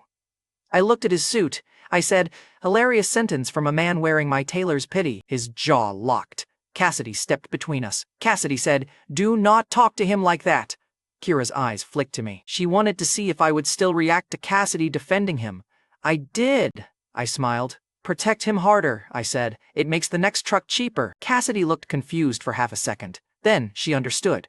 The more she chose Hudson, the less room she had to claim. My heart, my money, or my name. Mr. Beaumont understood first. Mr. Beaumont said, "Cassidy, stop speaking. That was fatherly love in a collapsing asset class." A staff member carried down a box of old framed photos from the upstairs sitting room. Cassidy moved toward it. Cassidy said, "Those are mine." I took the top frame before she could. It was a photo of me standing behind her at a charity dinner, her head turned away, Hudson reflected in the window behind us. A perfect old life summary, honestly. 3 people in 1 frame and only 1 idiot looking at the woman. I handed the frame to the mover. Glass breaks easily, I said. Wrap it or smash it, I do not care. Cassidy's eyes filled then. Not when she called Keira sister-in-law, not when the hall emptied. When the shrine left the wall, she loved being loved more than she ever loved me. I did not say it, the wall said it for me by going bare. Hudson reached for her shoulder. This time she shrugged him off. Tiny movement, huge problem. Hudson's hand hung in the air, useless and witnessed. Mrs. Beaumont saw it. Mr. Beaumont saw it. Keira saw it and gave me the smallest look. The house had started returning more than furniture. It was returning truth. The last object was the narrow cabinet beside the fireplace. Before the movers touched it, Mr. Beaumont made one final mistake. Mr. Beaumont said, "Name a number." That was the funniest thing he had said all night. A man only offers money when he has already lost the object. I said, "You had years to name a number. You chose my devotion because it was cheaper." His face tightened. Keira did not look at him. Keira looked at me. For once, she did not joke. Then the movers reached for the cabinet. Cassidy stepped in front of it. Cassidy said, "No, not that." Inside were little pieces from years of my idiocy. A bracelet she returned in public. A fountain pen she accepted in private. A pair of crystal birds she said looked lonely, so naturally I bought both. Past me needed supervision and maybe a helmet. I looked at Keira. Keira said, "If you keep the birds, I annul us in spirit." Load the cabinet, I told the movers. Cassidy grabbed the door handle. Cassidy said, "You cannot take back feelings." "No," I said, "just the expensive containers." The movers lifted the cabinet with her hand still on it. She let go before the neighbors saw her dragged with it. Smartest thing she had done all day. The truck filled fast. The Beaumont living room looked bigger empty. Poorer too. A Waverly courtesy driver walked up the steps with a black key fob in his palm. For years that car had waited outside the Beaumont home whenever Cassidy wanted to be treated like my future wife without actually being one. The driver did not offer the key to Cassidy, he handed it to me. Cassidy stared at the empty space where her convenience used to stand. Small loss, sharp edge. Mr. Beaumont stood in the doorway with both fists clenched. Mr. Beaumont said, "What do you want from us now?" "Nothing," I said. That scared him worse than a demand. Demands leave room to bargain. Nothing means the market closed. Cassidy came down the front steps, her dress dragged over the stone. The hem had picked up dust from chasing furniture. Very bridal, very haunted estate sale. Cassidy said, "You followed me just to take things?" I said. Hope flashed across her face. Fast, stupid, alive. I reached inside my jacket and took out a plain envelope. I said, "I also brought you a question." Hudson went still. He had no reason to fear an envelope yet. Or maybe he did. At the time, I could only see the pause. I handed the envelope to Cassidy. She opened it with angry fingers. The photograph inside was old and rain-stained at the edges. Harborgate Orphan Home stood in the background. A drenched boy carried a soaked girl through the storm. His face was half turned from the camera, but his left palm showed a scar. My scar. Cassidy stared at the photo. The color left her face in a slow, satisfying drain. She looked at my hand, then at Hudson. Hudson said too quickly, "That could be anyone." Keira's eyes sharpened. I smiled. I said, "Then you should be calm." Cassidy's fingers curled around the photograph until the corner bent. Cassidy whispered, "Hudson?" He looked at her like he was already choosing which lie to wear. Good. The house was empty enough for the truth to echo. I opened the car door for Keira. She got in, then looked back at the bare Beaumont living room. Keira said, "Nice place, needs furniture and fewer parasites." I handed the driver the address for the Waverly estate. The moving truck pulled away first. Cassidy stayed on the steps holding the photo, her wedding dress dusty, her new husband silent beside her, and her parents looking at him like he had become the most expensive object I left behind. That was the payoff. The truck took back the worship. The photo left the lie. I thought the photograph would make Cassidy hate Hudson. I was wrong. It made Hudson stop pretending faster. Cassidy came back to the Waverly estate before breakfast with Hudson's ring on her finger and my photograph in her fist. That was the funny part. She had been married for 3 days. She looked like she had spent all 3 interrogating paper. The rule that morning was simple. 1 photograph could crack a childhood promise. 1 retired trainer could make the crack public. And if Hudson lied, Cassidy's whole marriage had been built on stolen credit. No investigation, no file, no polite waiting room. Breakfast would do. Charles sat at the head of the table with coffee in one hand and disappointment in the other. Keira sat beside me, bandaged hand around a lemon candy she had stolen from the recovery case. Naomi and Riley had come for the Guardian review. Charles had demanded after the stairs. Naomi saw Cassidy first. Naomi whispered, "She still has the ring on." Riley whispered back, "For now." Keira heard them and smiled into her cup. Cassidy stopped at the end of the table. Hudson came in behind her wearing the expression of a man who had slept beside trouble and called it love. Cassidy lifted the photograph. Cassidy said, "Who carried me through the rain at Harper Gate?" Hudson's hand twitched. "Tiny, fast, useful." I leaned back. I said, "Good morning to you too, sister-in-law." Her jaw tightened. Cassidy said, "Answer me." Keira set her candy down. Keira said, "That tone works better when you are not standing in another woman's breakfast room." Cassidy ignored her. Of course she did. Cassidy had spent years ignoring the person who actually moved when danger came. A breakfast server froze with a coffee pot between Charles and me. He had the survival instinct of a candle in wind. Charles took the pot from him. Charles said, "Leave before someone weaponizes breakfast." The server fled, Riley muttered. "Too late." Before Cassidy spoke again, the server she had chased through the hall peeked back inside. The server said, "Hudson's wife asked which staff trained at Harper Gate." Cassidy whipped toward him. Cassidy said, "Do not call me that." Keira lifted one eyebrow. Keira said, "Which part? Hudson's wife or Waverly by accident?" The server wisely vanished again. That tiny title did damage. Cassidy had arrived chasing old romance. The staff had answered with her new husband. Cassidy slapped the photograph onto the table. The room bent toward it. Harbor Gate Orphan Home in rain. A soaped girl in a boy's arms. A scar visible on the boy's left palm. My scar. Hudson looked at the photograph and smiled too softly. Hudson said, "Cassidy, you are upset. Asher is using old images to confuse you." Keira said, "Images do that when they show things." Naomi made the mistake of breathing out a laugh. Cassidy turned on her. Cassidy said, "Do you think this is funny?" Riley answered before Naomi could fold. Riley said, "I think asking your husband if he stole a rescue story at breakfast is not boring." Naomi stared at Riley like she had grown a spine on company time. Hudson's smile thinned. He said, "That could be anyone." I lifted my left hand and opened my palm. The scar crossed the base of my thumb, pale and curved. I had gotten it on a broken window frame the night I carried Cassidy out of Harbor Gate. I had bled through my sleeve before anyone found bandages. Cassidy stared at it. For 1 second, she looked 12 again. Then Hudson reached for her shoulder. Hudson said, "Do not let him rewrite your memories. I was there for you. I always was." There was the overreach. Not, "I remember." Not, "Ask me." He jumped straight to, "Always." Liars love big words. They hide gaps under blankets. Cassidy bent over the photo. Cassidy said, "What window did you carry me through?" Hudson blinked once. Cassidy said, "You told me the side gate for years. The photo shows the south window." His mouth opened. Nothing clean came out. Hudson said, "You were feverish. I did not want to scare you with details." Riley whispered, "Details are scared of him too." Naomi hid her arm under the table. Cassidy asked one more question. Cassidy said, "Which hand was cut?" Hudson lifted his right hand first. Then he saw my left palm open on the table. Too late. His hand drifted down like it had resigned. That was the wind-up the room needed. The lie had not collapsed yet, but it was wobbling in expensive shoes. Before Cassidy could answer, the retired trainer walked into the breakfast room. He had trained all 4 guardian candidates until his knees gave out and his temper did not. Charles had asked him to look at my ankle after Hudson's stare performance. The man came for bruises. The photograph did the rest. He stopped dead behind Cassidy. The trainer said, "Where did you get that?" Hudson went still. Cassidy turned. Cassidy said, "You recognize it?" The trainer did not look at Hudson. He looked at my hand. The trainer said, "I wrapped that palm. Asher cut it, dragging you through the south window at Harbor Gate. He would not let go of you until the storm door shut." The room did not gasp. "Better." The room recalculated. Naomi's eyes went wide.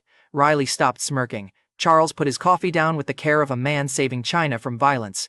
Cassidy's face emptied. Hudson said, "You are mistaken. It was raining. Everyone was panicking." The trainer finally looked at him. The trainer said, "You were under the porch crying into a blanket. I remember because you bit me when I told you to move." Riley choked. Keira covered her mouth with 2 fingers. "I did not." I laughed once. Hudson, the tragic rain hero, had just been demoted to porch goblin with teeth. He was cooked before the eggs cooled. Cassidy grabbed the back of a chair. Cassidy said, "Hudson, tell me he is lying." Hudson reached for softness again. He knew the costume. He had worn it for years. Hudson said, "I was a child. I was scared. I never meant to hurt you." Wrong answer. Cassidy heard it too. Her hand moved to the ring. Hudson stepped closer. Hudson said, "Cassidy, you loved me before you knew any of this. Do not let one scar destroy us." Keira said, "One scar? Bold. That scar is carrying your marriage on its back." The trainer nodded once, ugly and satisfied. Charles nearly choked on a second coffee when Cassidy looked at me. Cassidy said, Asher, then it was you. You saved me. You knew. I said, I knew before you married him. You just never asked the right man. She flinched. Good. Truth should not arrive padded. Cassidy whispered, Why did you not tell me? I looked at Hudson. I said, Because last time I spent a life proving I loved you, you still built a shrine to him.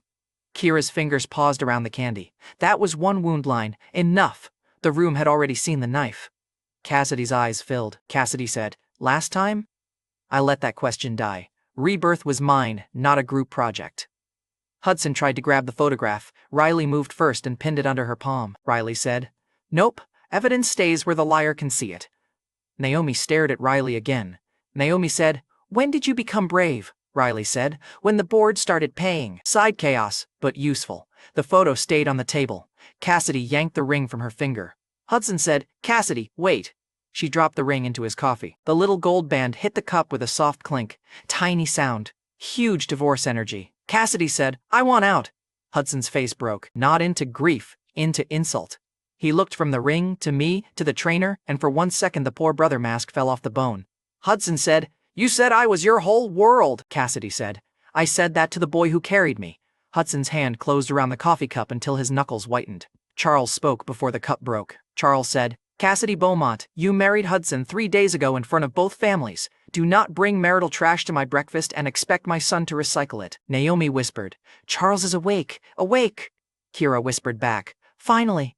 Cassidy ignored everyone again and came toward me. She did not walk like Hudson's wife. She walked like the woman who had found an old receipt and wanted a refund. Cassidy said, Asher, we can fix this. We made a mistake. Keira stood before Cassidy reached my chair. The room tightened. Cassidy looked at Keira like she had forgotten the obvious problem. Keira was not a placeholder. Keira was my wife. Cassidy said, Keira, please, you know he chose you because of me. Keira smiled. Keira said, He chose me after you chose a porch biter. Try not to sound robbed. Hudson's face twitched. Cassidy reached past Keira for my hand. Keira slapped her. Clean, fast, loud enough to make the coffee ripple. Cassidy staggered 1 step. Naomi covered her mouth. Riley did not. Riley looked like she wanted the replay. Keira said, Do not reach for my husband with Hudson's ring mark still on your finger. Wash the failure off first. Cassidy touched her cheek. For once, she had no line ready. I stood. I said, Keira did not steal your place. You abandoned it. Cassidy looked at me with wet fury. Cassidy said, You loved me. I did, I said. Terrible era, would not recommend. Riley made a strangled sound. Even the trainer looked down to hide a smile. Cassidy's face crumpled.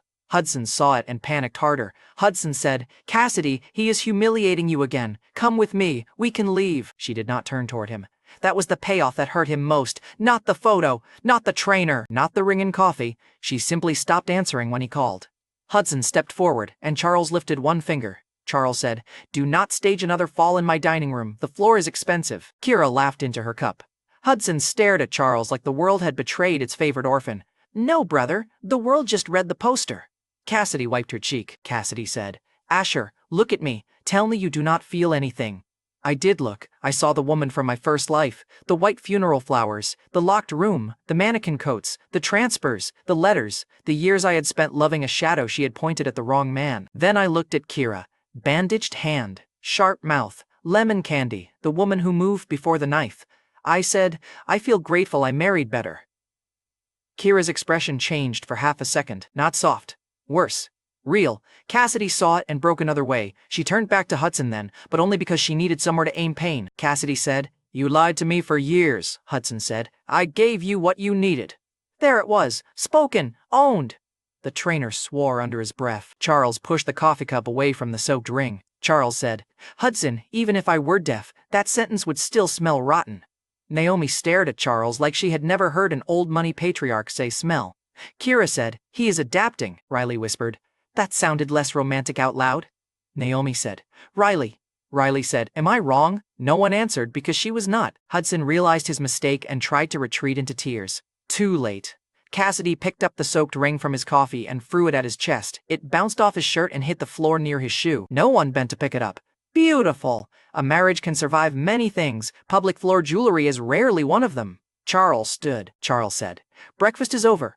Hudson, take your wife home before she damages my table. Cassidy, if you return to this estate, you enter as Hudson's wife or not at all. That was not Charles solving the scene, the damage was done. He only locked the door after we burned the bridge. Cassidy looked at me one last time. Cassidy said, "You will forgive me. You always do." Keira stepped closer to my side. I said, "Wrong lifetime." That one hit everybody. Naomi inhaled sharply. Riley stopped moving. Hudson stared at me like he had heard a language he wanted to bury. Cassidy turned toward the door with the photograph still in her hand. Hudson started after her, but Naomi picked up the coffee-stained ring with a napkin and held it out toward him. Hudson stopped. He did not take it. Riley said, "That is awkward. Even the ring needs a guardian." Keira plucked it from the napkin and dropped it into Hudson's empty saucer. Keira said, "Take your property. My table is not storage for failed symbols." Hudson took it then, not because he wanted the ring, because everyone watched him obey my wife. That was another little step down the ladder. He felt it. Then Cassidy kept walking, and Hudson followed 2 steps behind. Tiny distance. Brutal meaning. Before breakfast, he was her wounded husband. After breakfast, he was the man she did not turn toward when truth hurt. At the door, Hudson looked back at the table, not at Cassidy. At me. His hand closed around the coffee-stained ring until the skin over his knuckles went white. He did not cry this time. That was when I should have worried. A helpless man begs. Hudson had stopped begging. Hudson stopped crying after the breakfast lie collapsed. That should have bothered me more. Instead, the next explosion arrived wearing birthday candles. Naomi invited me to the Ember Room 3 nights later for what she called a small apology dinner, and Riley called a birthday reset. Keira was across town with Langford Capital for one night, cleaning up the alliance mess our wedding had made delicious. So the trap smelled cheap before I opened the door. The rule was simple. A married woman confessing love to another woman's husband lost face and access. Anyone who staged the room paid with her. 1 birthday room, 1 collector gift, 1 month of club access. That was the budget for stupidity. I arrived with a boxed collector gift under one arm and no guardian at my shoulder. Cassidy's badge was gone. Naomi and Riley had lost my trust. Keira was not there. For the first time since Rebirth, I walked into a public room without the old protection net. Bad timing. Great bait. At the entrance, the Ember Room host looked behind me for Keira. The host asked, "No security tonight, Mr. Waverly?" I said, "Apparently I enjoy proving bad ideas." The host laughed like I had joked. I had not. Naomi had texted 3 times that the dinner was private, small, harmless. Riley had added 1 message that said, "Wear something stab-proof," then deleted it. Deleting a warning is not loyalty. It is cowardice with phone service. The private room doors opened. Roses covered the floor. Cassidy knelt in the middle of them in a pale dress, both hands wrapped around a bouquet so large it looked like a floral hostage crisis. Naomi stood by the cake with the guilt face of a woman watching her inheritance trip over candles. Riley stood near the wall, already regretting every life choice with a guest list. Cassidy looked up. Cassidy said, "Asher, I love you." Behind her, someone had arranged the childhood photograph on a music stand, lit by 2 candles like a chapel for bad decisions. My scar stared back at me from the paper. So did Hudson's absence. He was not in the room, which made the room more dangerous. The room froze, not because the line was moving, because everyone heard the word husband missing. I looked at Naomi. I asked, "Birthday reset?" Naomi swallowed. Naomi said, "She said she needed closure." Riley blurted, "She said she would only apologize." Cassidy turned her head. Cassidy said, "Riley." Riley pointed at the roses like they might defend her. Riley said, "That is not an apology. That is landscaping with intent." Even I almost respected that. Cassidy stood, bouquet shaking. Cassidy said, "Do not mock this. I was wrong. I loved the wrong person because Hudson lied. You saved me first. You loved me first." There it was. Not remorse. A transfer request. She wanted to move her regret from Hudson's account back into mine. I stepped inside and let the door close behind me. Naomi relaxed for 1 stupid second. Then I walked to the gift table and dropped the collector gift into the trash. The box hit glass bottles with a hard crack. Naomi screamed, "Asher! That was for me!" "Was," I said. Riley whispered, "Oh, he used past tense." Naomi looked like she might dive into the trash after it. I pointed at the bin. I said, "You turned your birthday into another woman's confession stage. Enjoy the flowers." Naomi's face went red. Cassidy stepped forward. Cassidy said, "Punish me, not them." I said. "You have to watch your enablers lose things. That is more educational." Riley raised both hands. Riley said, "For the record, I was against the kneeling part." Naomi snapped, "You helped move the chairs." Riley snapped back, "You ordered the roses." Excellent, the trap was eating its decorators. I looked at both of them. I said, Naomi, Crest family office loses Waverly, hosted Ember Room access for a month. Riley, Fairmont Security does not enter my family events for a month. If Keira asks why, I will send her the rose invoice. Naomi went pale. Riley actually grabbed the wall. Riley said, Keira cannot see the invoice, she will frame it. I said, then pray she is busy. Cassidy's bouquet lowered. The room had not turned sympathetic. That was her first failure. She had expected public pressure to corner me. Naomi tried to save it. Naomi said, Asher, she really has not been sleeping. I looked at the roses. I said, then she should try a bed instead of my marriage. Riley muttered, that is medically fair.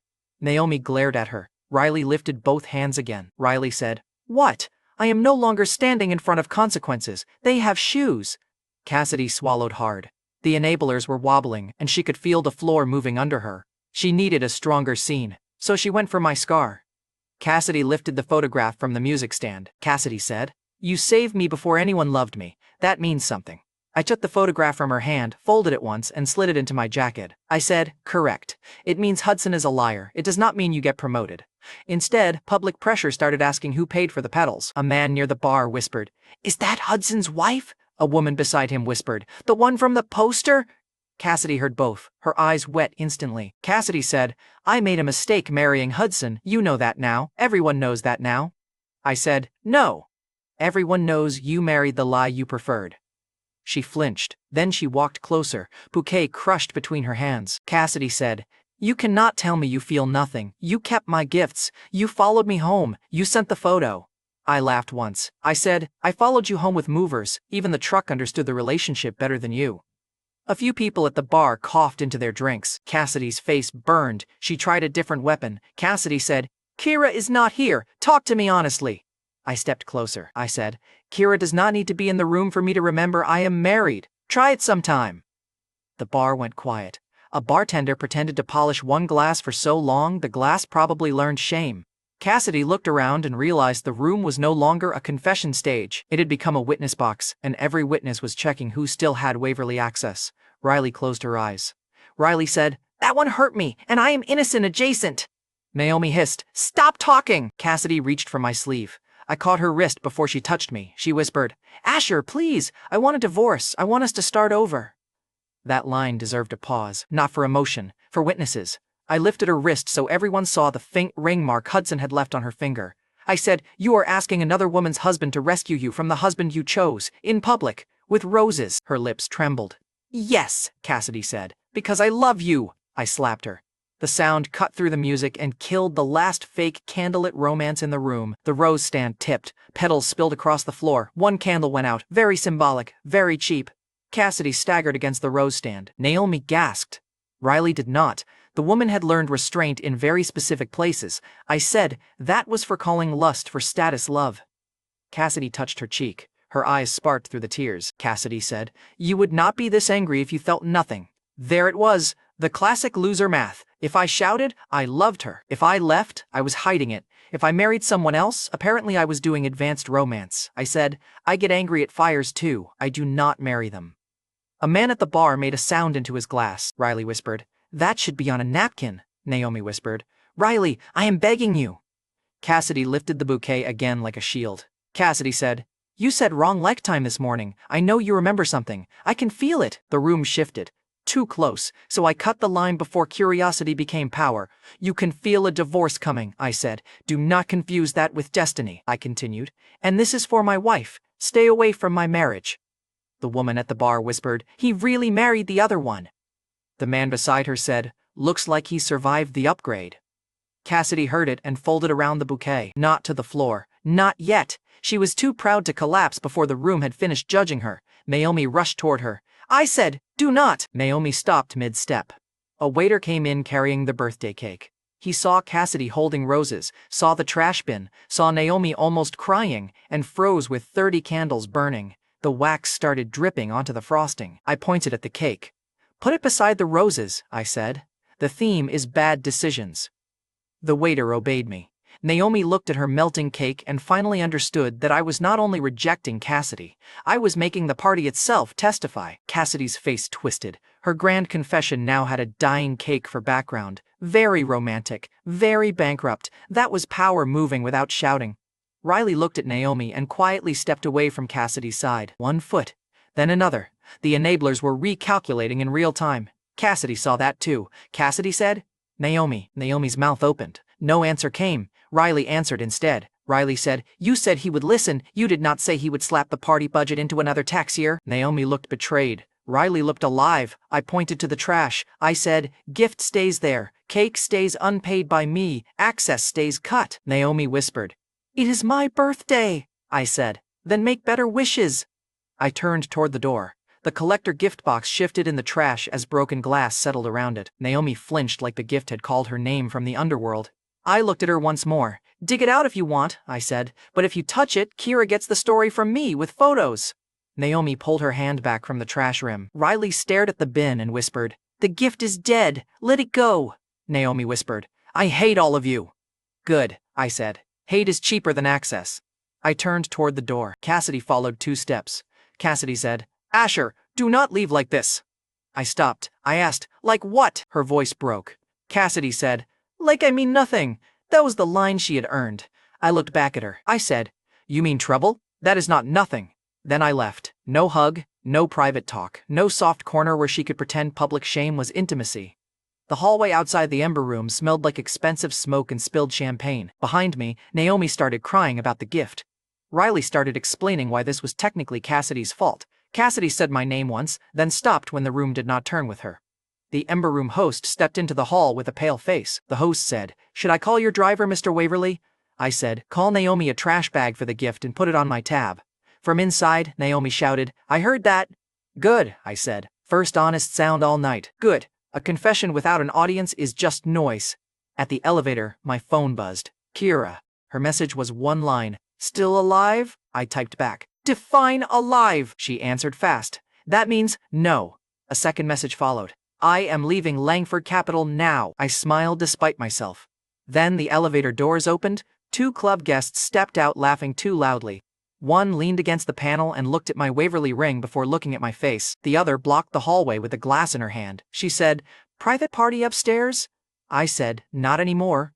She looked past me toward the Ember Room door, where Cassidy's roses were still visible. The first guest smiled. The smile had a price tag attached. I should have waited for Keira. I did not. I walked into the elevator alone, with no guardian beside me, and 2 strangers watching the ring on my hand like it had already paid for their next mistake. The first stranger looked at my Waverly ring and said, "That should cover the apology fee." So that was the price joke. 2 drunk club guests, 1 blocked elevator, 0 guardians, and Keira still racing back from Langford Capital. Cassidy had finally created a rescue scene. She just did not know it yet. The rule was simple. Rescue can create responsibility. It cannot create marriage. 1 head wound could buy a hospital bill. It could not buy my wife position back. The elevator doors tried to close. The guest with the glass jammed 1 heel into the gap. She said, "You ruined some poor woman's birthday upstairs. Buy us a drink and we forget your face."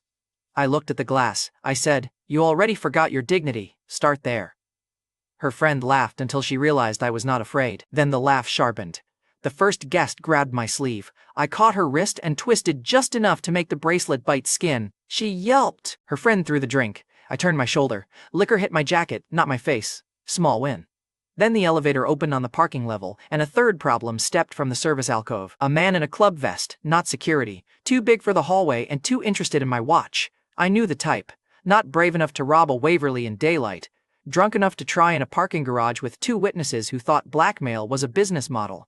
He glanced at my ring too. Everyone kept looking at the ring. No one looked at the bruise on my shoulder until I made it their problem. He said, "Easy, everyone pays something." There it was. Not romance, not scandal, just the old protection net missing at the worst possible time. I shoved the first guest back into the elevator wall and stepped out before the vested man boxed me in. He swung badly. I ducked worse. The punch clipped my shoulder and drove me into a parked car. Pain flashed down my arm. In my first life, Cassidy had watched me bleed while protecting Hudson. This time, the elevator dinged behind me. Cassidy ran out barefoot, roses gone, cheeks still red from my slap. She saw the man lift his hand again, and for once, she ran toward me. Cassidy grabbed a metal sign stand from beside the elevator and slammed it into his back. The hit rang through the parking level. The man cursed and turned on her. Cassidy did not run. That was new. Stupid maybe. Late, definitely. But new. She swung the stand again and caught his wrist. The glass guest screamed. Her friend tried to bolt. I grabbed the friend's sleeve and shoved her toward the wall. "Stay," I said. "You wanted a fee, now you are the receipt." The vested man lunged at Cassidy. She dodged the first grab, not the second. His elbow caught her temple when he spun. Cassidy hit the concrete hard. The sound was ugly enough to sober the hallway. The two guests stopped moving. The vested man looked down at Cassidy like he had just realized the woman he hit came with a last name and consequences. I drove my elbow into his ribs. It was not elegant. It worked. He stumbled back into the elevator frame and cracked his head against the metal edge. For half a second, everything paused. Then Keira's voice cut through the parking level. Keira said, "Move away from my husband." The vested man turned. Bad choice. Keira came down the ramp in heels, hair loose, jacket open, and murder in her walk. She kicked the man's knee sideways before he decided whether to laugh. He dropped. Keira drove her heel onto his wrist until his hand opened against the concrete. The first guest tried to crawl away. Keira did not even look at her. Keira said, "Stay there unless you want matching ankles." The guest stayed. Smartest woman in the parking level for 6 seconds. Then Keira looked at me. Keira said, "Define alive." I said, "Annoyed, bruised, married." Keira said, "Acceptable." Then she saw Cassidy on the floor. The amusement left her face. Cassidy's eyes were open, but unfocused. Blood ran from her hairline into her ear. She whispered my name. Not Hudson's, mine. That whisper was a bomb with a pulse. The club manager arrived 2 minutes later with security finally behind him. Very heroic. Excellent timing if the fight had scheduled an encore, the manager said. "Mr. Waverly, we are deeply sorry. Your account will be comped and the guests removed." I pointed at Cassidy. I said, "Call an ambulance, then apologize with consequences, not adjectives." The manager looked at the blood and paled. Keira crouched beside Cassidy, checked the wound with 2 fingers, then looked up at me. Cassidy's hand moved toward my shoe. Keira caught her wrist gently enough not to be cruel and firmly enough not to be replaced. Keira said, "Pressure on the wound, not on my husband." Cassidy blinked through the blood. Even half conscious, she heard the title. "My husband." Keira said, "She needs a hospital." No jealousy in that line. That came later. This was competence. The club manager looked at me like he expected an order to carry Cassidy myself, because rich people love turning injury into romance when cameras are near. I pointed to his security team instead. I said, "You carry her. Carefully. I am not starring in another woman's rescue fantasy." Keira's mouth twitched once.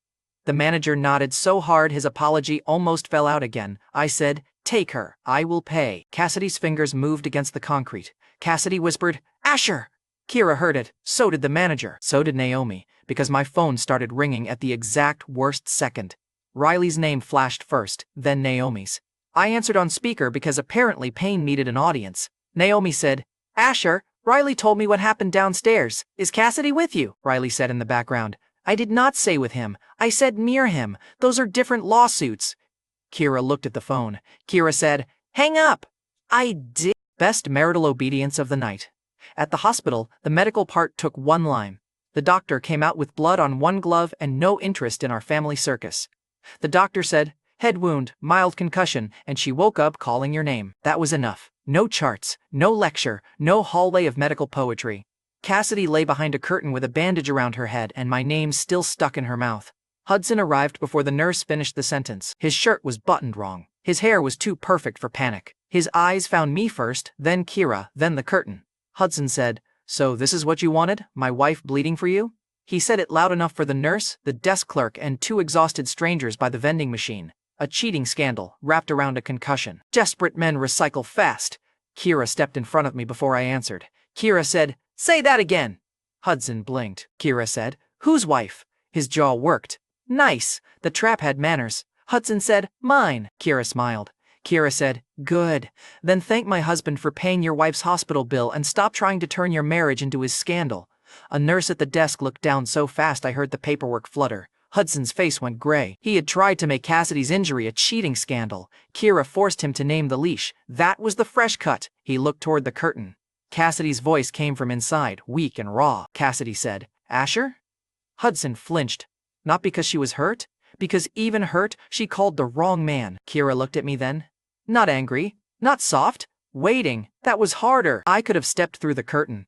I could have given Cassidy 1 look, 1 word, 1 little crumb for bleeding at the right time after years of bleeding me wrong. Responsibility was not romance. I put my card on the counter. "Her bill goes to me," I told the desk nurse. "Her husband can handle the visiting." Hudson's head snapped toward me. Cassidy called my name again from behind the curtain. I did not go in. Keira's hand found my sleeve. I looked at Hudson. I said, "Take care of your wife. Try it before she needs another man to do something basic." Hudson's mouth opened. Nothing useful came out. Then he grabbed for the last weapon. Hudson said, "She saved you. You owe her." I said, "I owe her treatment. I do not owe her my bed, my ring, or my future." Keira's fingers tightened on my sleeve. A tiny squeeze. Mine! The nurse at the counter looked at Hudson like she had just watched a man argue with a bill and lose. Keira tugged once. We left. The hallway behind us filled with all the sounds I did not reward. Cassidy calling my name. Hudson telling her I was gone. A nurse asking him to lower his voice. The little ugly mess of consequences, finally assigned to the correct husband. Outside, the hospital doors opened to cold air. Keira stopped under the awning. Keira said, "She saved you." I said, "She did." Keira said, "You paid." I said, "I did." Keira looked through the glass doors toward the lit hallway. Keira said, "And you are leaving with me." I held out my hand. I said, "That was the plan when I married you." She looked at my hand for one dangerous second. Then she took it. No smile. Better. Claim. Back inside, Hudson saw it through the doors. His face changed. The pity mask did not crack this time. It came off. He stared at our joined hands like they were the final insult on a bill he could not pay. The club manager called before we reached the car. He said the 2 drunk guests had been removed and the man in the vest had named the cousin who let them through the service hall. I told him, "Remove the cousin too." Then I hung up before he could apologize again. Apologies had become the cheapest currency in Riverton. Keira slid into the car beside me. She did not speak until the doors shut. Then she pulled my collar aside without asking and looked at the bruise blooming under it. Keira said, "You ducked late." I said, "He swung early." Keira said, "That is not a defense, that is 2 mistakes sharing custody." I could not argue with that, which was annoying because I enjoyed arguing with her. Keira looked at the hospital entrance again. Keira said, "She finally protected you." I said, "Yes." Keira said, "And she still lost." I said, "Yes." Keira exhaled through her nose. Keira said, "Good. I hate confusing deaths." Then she looked at the bruise again. Keira said, "You need medicine when we get home." I said, "You planning to poison me for walking into traps?" She said, "No. Poison is too quick. I am considering supervision." I took the lemon candy she pressed into my palm. Bitter medicine, sweet candy. That had become the rhythm after every injury. Tonight, the rhythm felt safe. That was the problem. Behind us, in the hospital light, Hudson watched Cassidy's curtain and then watched our car leave. He had lost the rescue story. He had lost Cassidy's first instinct. Now he had watched her bleed for me and still watched me leave with Keira. That is a special kind of humiliation. Quiet, public, and impossible to slap back. Hudson stood behind the glass doors until our car turned out of the hospital drive. His reflection overlapped Cassidy's curtain in the glass. For a second, he looked less like a husband and more like a man counting exits. I did not know what he would touch next. I only knew he had stopped pretending the old methods worked. By the time we reached the estate, the recovery tray waited beside my bed. The tonic looked dark and bitter, same as always. Keira went to wash blood from her hands before checking my bandage again. I thought leaving the hospital ended that night. Then my medicine tasted sweeter than usual. The medicine tasted sweeter than usual. That was wrong before I knew why. Keira always gave me the bitter tonic first, then the lemon candy after, because she said rich men complained less with sugar in their mouths. The tray beside my bed had the bowl, the spoon, the folded cloth, and no candy. That was not a small thing. Keira was careless with compliments, not routines. She could insult my breathing pattern and still remember the candy. She had done it after the knife, after the ankle marks, after the parking level attack. Bitter medicine first, lemon candy after, every time. Tonight, the bowl waited alone, one missing candy, one wrong taste, no protector in the room. Keira had gone to wash blood from her hands after the hospital. I lifted the bowl anyway, because arrogance is just stupidity wearing a better suit. The tonic hit my tongue sweet. I set it down. Then the floor tilted. I reached for the bell cord near the bed. My fingers missed it by an inch. Annoying. If death came for me twice, it could at least respect furniture placement. My knees hit the carpet. I heard my own breathing turn slow and ugly. Somewhere outside the room, a door clicked. Not Keira's step, not Charles, not a guard's trained pace. A soft voice said, "Sleep, brother. You always did trust the wrong house." I tried to turn my head toward him. My mouth worked. No useful words came out. My hand dragged across the carpet and hit the empty candy dish. It rang once. If Keira came back fast enough, she would see the empty dish, the untouched bell cord, and the wrong silence in my room. That tiny sound was the last clean clue I left behind. Then the dark took the ceiling. I woke tied to a chair with a blindfold over my eyes. The air smelled like wet wood, old smoke, and dust that had survived better families than ours. Rope bit my wrists, my ankles were bound to chair legs, my mouth was not gagged. That meant someone wanted a conversation before murder. Vanity. My favorite villain disease. A board creaked in front of me. Hudson said, "Do you remember this place?" I did. Harbor Gate Orphan Home. Even through the blindfold, I knew it from the smell. Rain and old walls, cheap cleaner, rusted radiators, a childhood rescue Cassidy had worshipped wrong for years. Hudson pulled off the blindfold. His face stood inches from mine, and for the first time in this life, he did not bother looking pitiful. No wet eyes, no trembling mouth, no soft brother act, just hate. Honestly, it suited him better. Less foundation, more truth. Behind him, 3 men stood near the broken classroom door. One driver by the window, one older kidnapper with a scarred hand, one younger kidnapper who kept looking at my ring like it had started breathing. Gasoline cans sat near the wall, not open yet. That was the timer. An old Harbor Gate banner hung crooked above the board. The words were faded, but the place still had its old talent. It made children feel grateful for scraps and adults feel noble for donating them. Perfect stage for Hudson. He had spent his life turning pity into rent. A metal bucket sat under a roof leak. Rain tapped into it from somewhere above us. Drip, drip, drip. The sound made the room feel patient. The fire was not. Hudson saw me looking, then he lifted his hand. A lemon candy sat between 2 fingers. Still wrapped. Still mine. Hudson said, "Your wife panicked when she could not find this. Charming habit. I almost understand why you like her." The younger kidnapper looked at the candy like even he knew stealing sugar from a wife routine was bad luck. I said, "You kidnapped me and still opened with jealousy over candy. Strong villain brand." Hudson threw the candy at my chest. It bounced off my shirt and landed near the chair leg. Hudson said, "Do not worry, we are not there yet. I waited years to speak without you buying the room." I flexed my wrists against the rope. I said, "Then speak faster. You rented a terrible room." The younger kidnapper blinked. The older kidnapper almost smiled. Hudson did not. He walked behind me and tightened one rope until my fingers tingled. Hudson said, "Still funny?" I looked at the younger kidnapper. I said, "Ask him after he explains why he needed 3 men and drugged medicine to beat someone recovering from a parking garage." The younger kidnapper looked away. That was enough. Shame does not need applause. It only needs one witness to stop believing the costume. Hudson said, "You always had that tone. Even when everyone loved you, you acted bored by it." I said, "Everyone?" Then I looked around the dead classroom. "You kidnapped me with 3 bargain extras because my wife left you outside emotionally. Let us not inflate attendance." The driver muttered, "He talks a lot." I looked at him. I said, "Untie me, and I talk less violently." The older kidnapper shifted. "Good," Hudson snapped. "Shut up." Not at me, at them. That mattered. The men were hired pressure, not believers. Money holds weak if fear starts bidding higher. The driver checked the hallway twice. The older kidnapper watched Hudson's hands instead of my chair. The younger one kept staring at the ring. None of them looked like men enjoying destiny. They looked like subcontractors who had just discovered the main job involved hell. Hudson stepped closer and gripped the back of my chair. Hudson said, "You took Cassidy from me." I laughed. I said, "I put your name beside hers in letters taller than your dignity. You got exactly what you begged for." His jaw tightened. Hudson said, "She was mine before you poisoned her." I said, "No. She loved a rescue story you stole. When the story came home, she followed the owner. Embarrassing, but tidy." His hand slammed the chair so hard the legs jumped. The younger kidnapper flinched. Hudson noticed and forced himself calmer. Hudson said, "You were born with everything. Charles's name, Waverly Holdings, the estate, the guards, the women trained to die for you. Even Cassidy would have been yours if you had not thrown her at me like garbage." There it was. Not love. Inventory. Hudson had called Cassidy his world in hallways and staircases. Here, in the place where the lie began, she was listed between guards and estate property. I said, "You never loved her. You wanted proof you could take something with my name on it." Hudson smiled for the first time. "Cold, thin, no tears," Hudson said. "And I did, for years, if your little rebirth story is true." My body went still.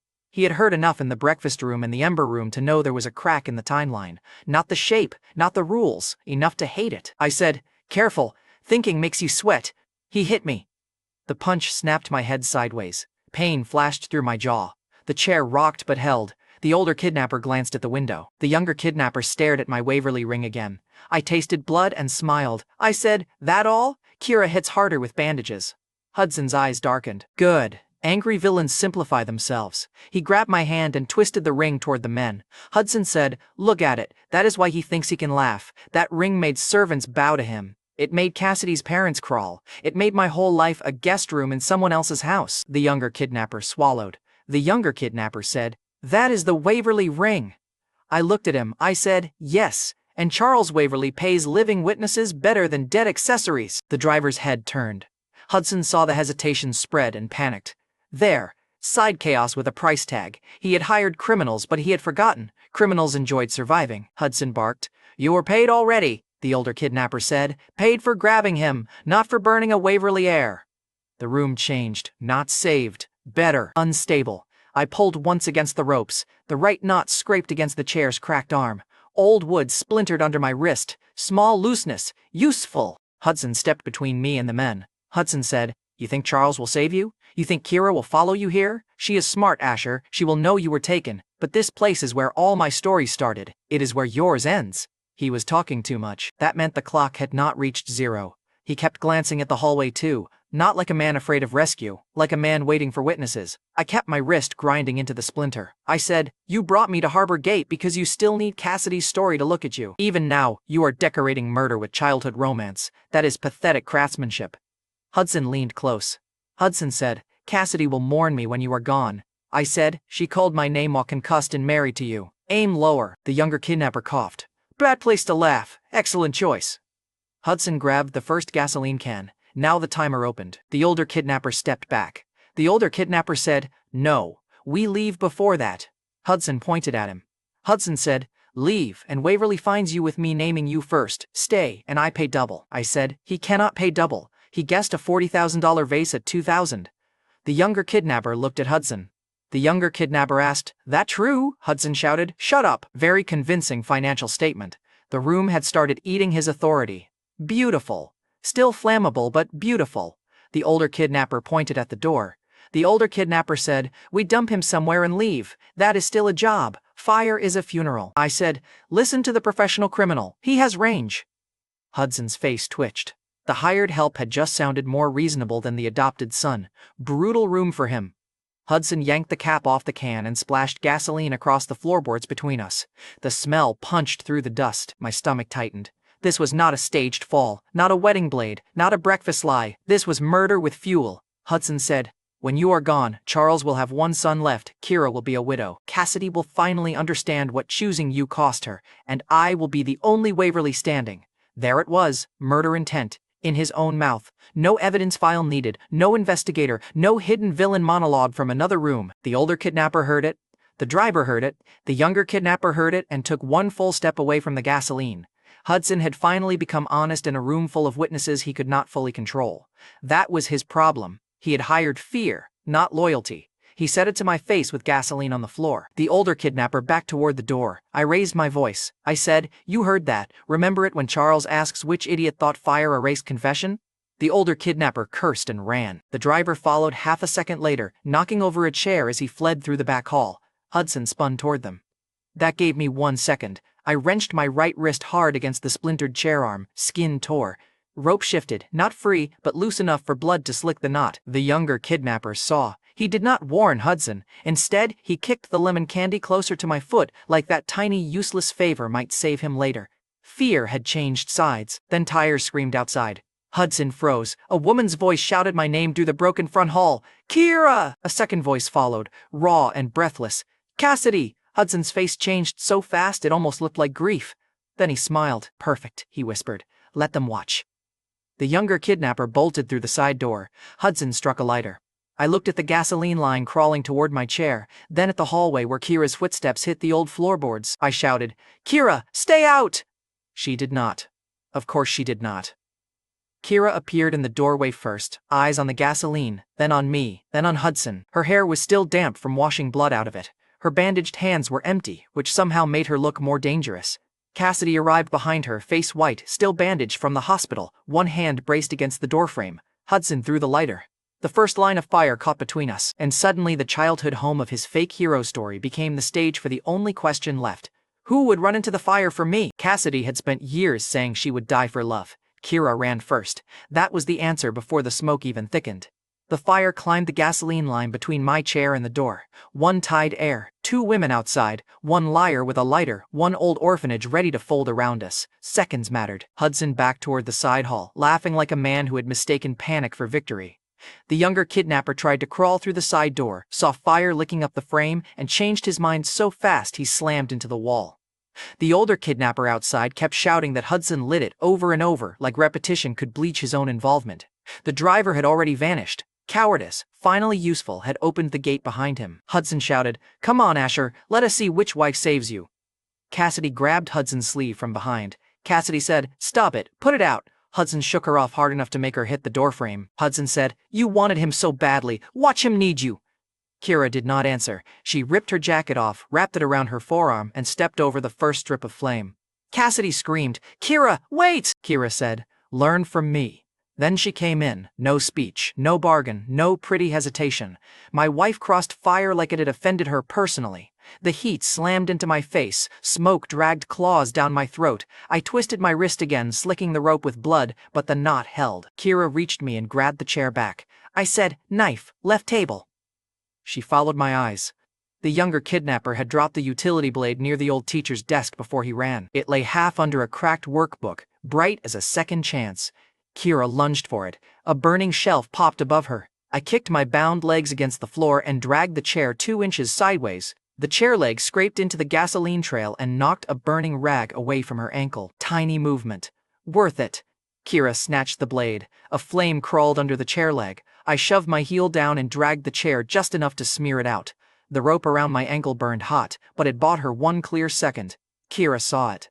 Keira said, "If you die after making me chase you, I will be furious." I coughed. I said, "Motivating. Terrible bedside manner."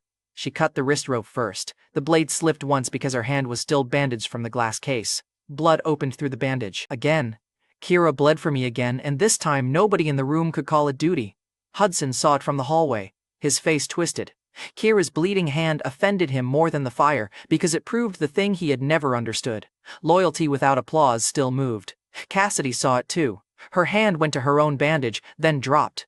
No one needed her sympathy now. They needed action. Hudson yelled, "She is not worth dying for, Keira. He chose you to punish Cassidy." Keira sawed through the second rope. Keira said, "Then I am overpaid." Even in smoke, she found a way to be rude. Beautiful woman, horrible timing, excellent wife. Cassidy stepped into the doorway with her sleeve pressed over her mouth. Smoke curled around her bandage. She looked at Hudson first. For 1 second, he smiled like he expected her to run to him. She did not. That smile died unfinished.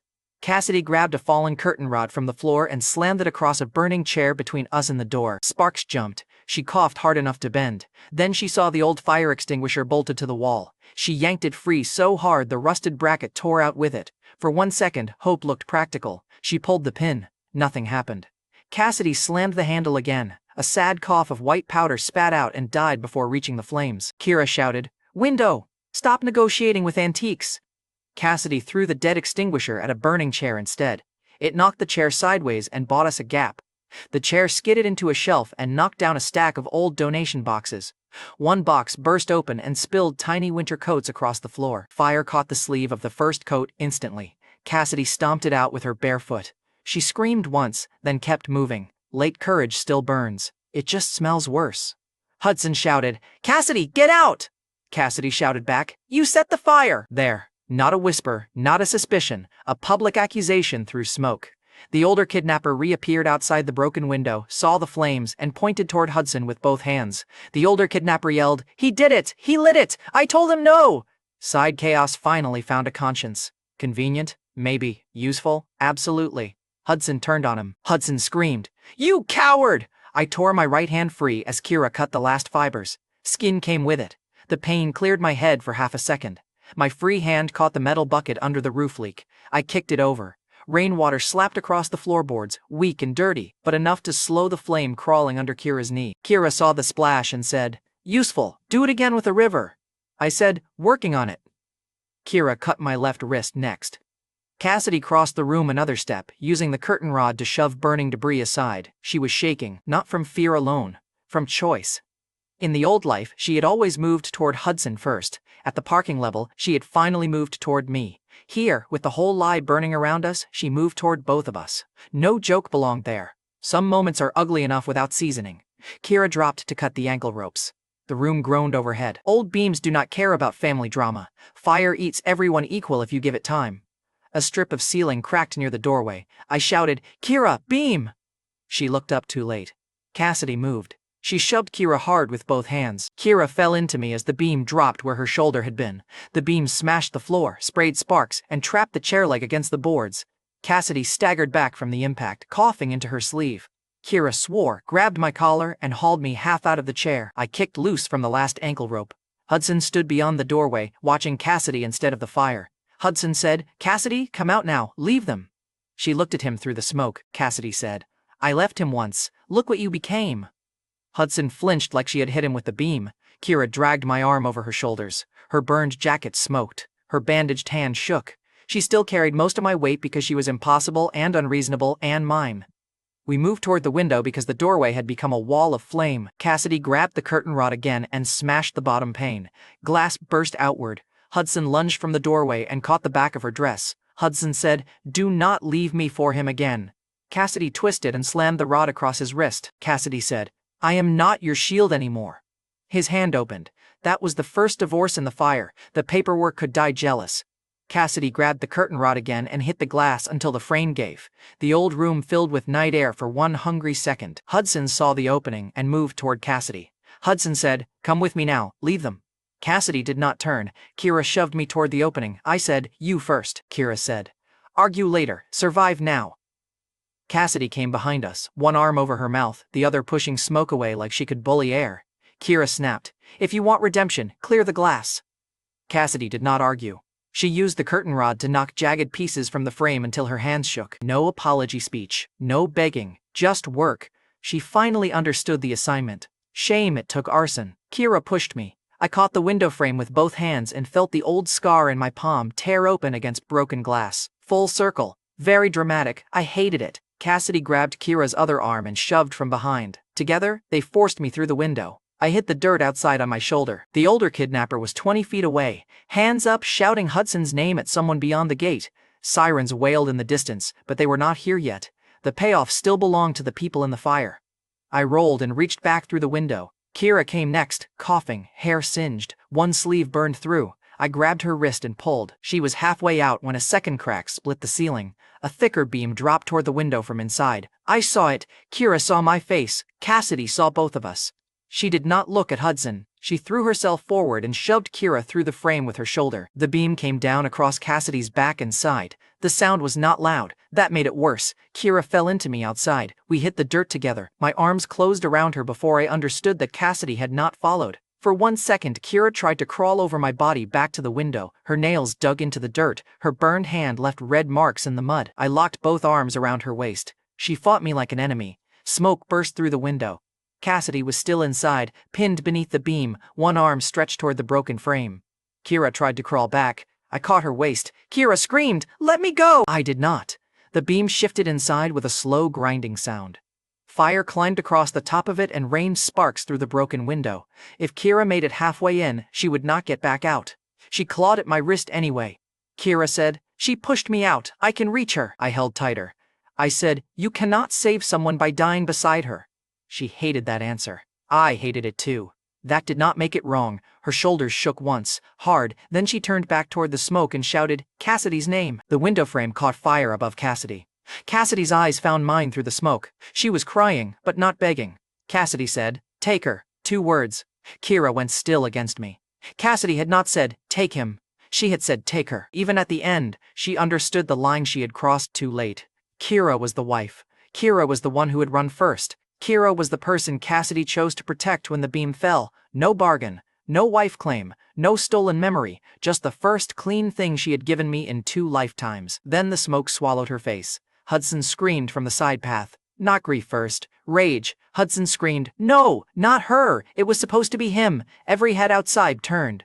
The older kidnapper pointed at Hudson again and shouted, "You heard him!" The younger kidnapper stumbled out of the smoke behind him, coughing and raising both hands. The younger kidnapper shouted, "He paid us to grab him. He lit it himself. He said the father would have 1 son left."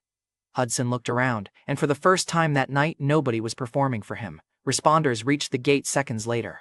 Fire crews pushed through the broken fence, police followed the smoke and the screaming. They did not solve the scene. They arrived after Keira ran in, after Cassidy chose, after Hudson said the rotten truth himself.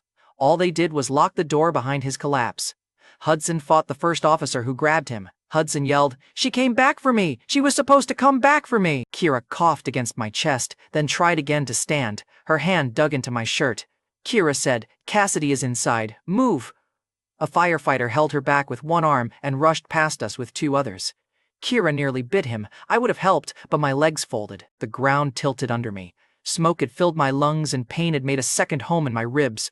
Before I went down, I saw Hudson on his knees outside Harbor Gate, wrists pinned behind his back, face streaked black from smoke and humiliation. He stared at the burning window like the fire had robbed him personally. He had wanted me dead. He had killed the only woman who still looked at his name and remembered love. That was not justice yet. It was worse for him. It was consequence with witnesses. Kira's hands caught my face. Keira said, "Asher, stay with me." I tried to answer. My throat gave me smoke. The last thing I saw before the dark came back was Kira's Waverly ribbon, burned at one edge but still pinned to her shoulder. Still hers, still there.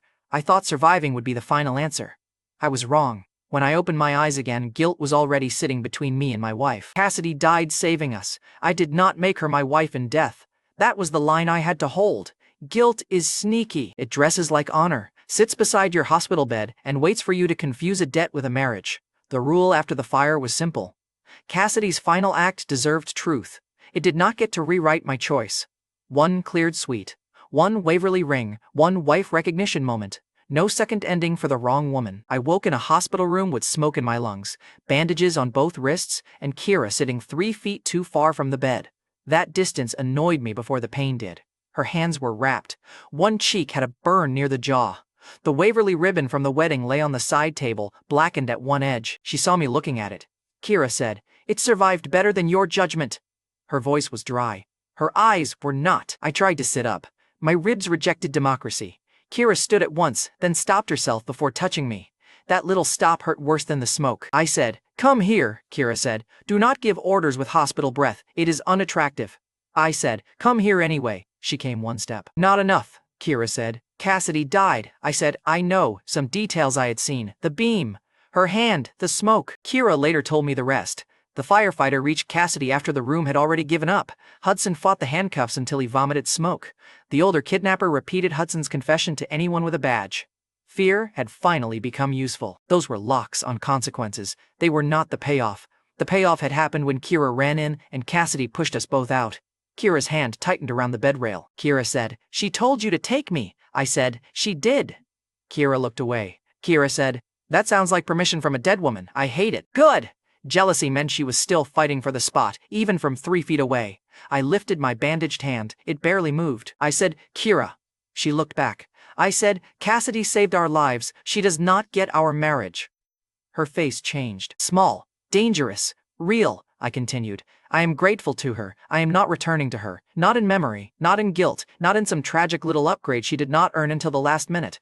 Keira's mouth trembled once. She hated that. She also needed it. Keira said, "You make death sound like a contract dispute."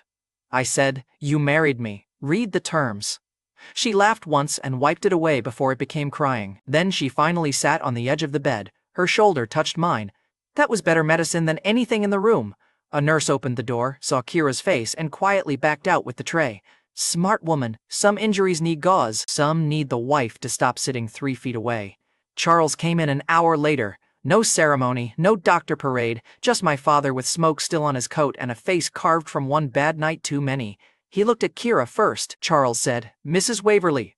Keira went still. Not Keira, not Langford, not guardian candidate. Mrs. Waverly. The title landed in a hospital room with burned hands and ugly lighting, and it still hit harder than a ballroom. I said, "Again, she likes consistency." Keira hissed, "Asher."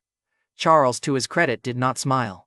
Charles said, "Mrs. Waverly, the estate staff are waiting for your instructions before moving your rooms back to the main suite." Keira blinked. There it was, not comfort, authority. The staff had waited for her, not around her. Keira said, "My instructions?" Charles looked at me. I nodded, then I looked at Keira. I told Keira, "You ran into fire for this family. Start bossing it around."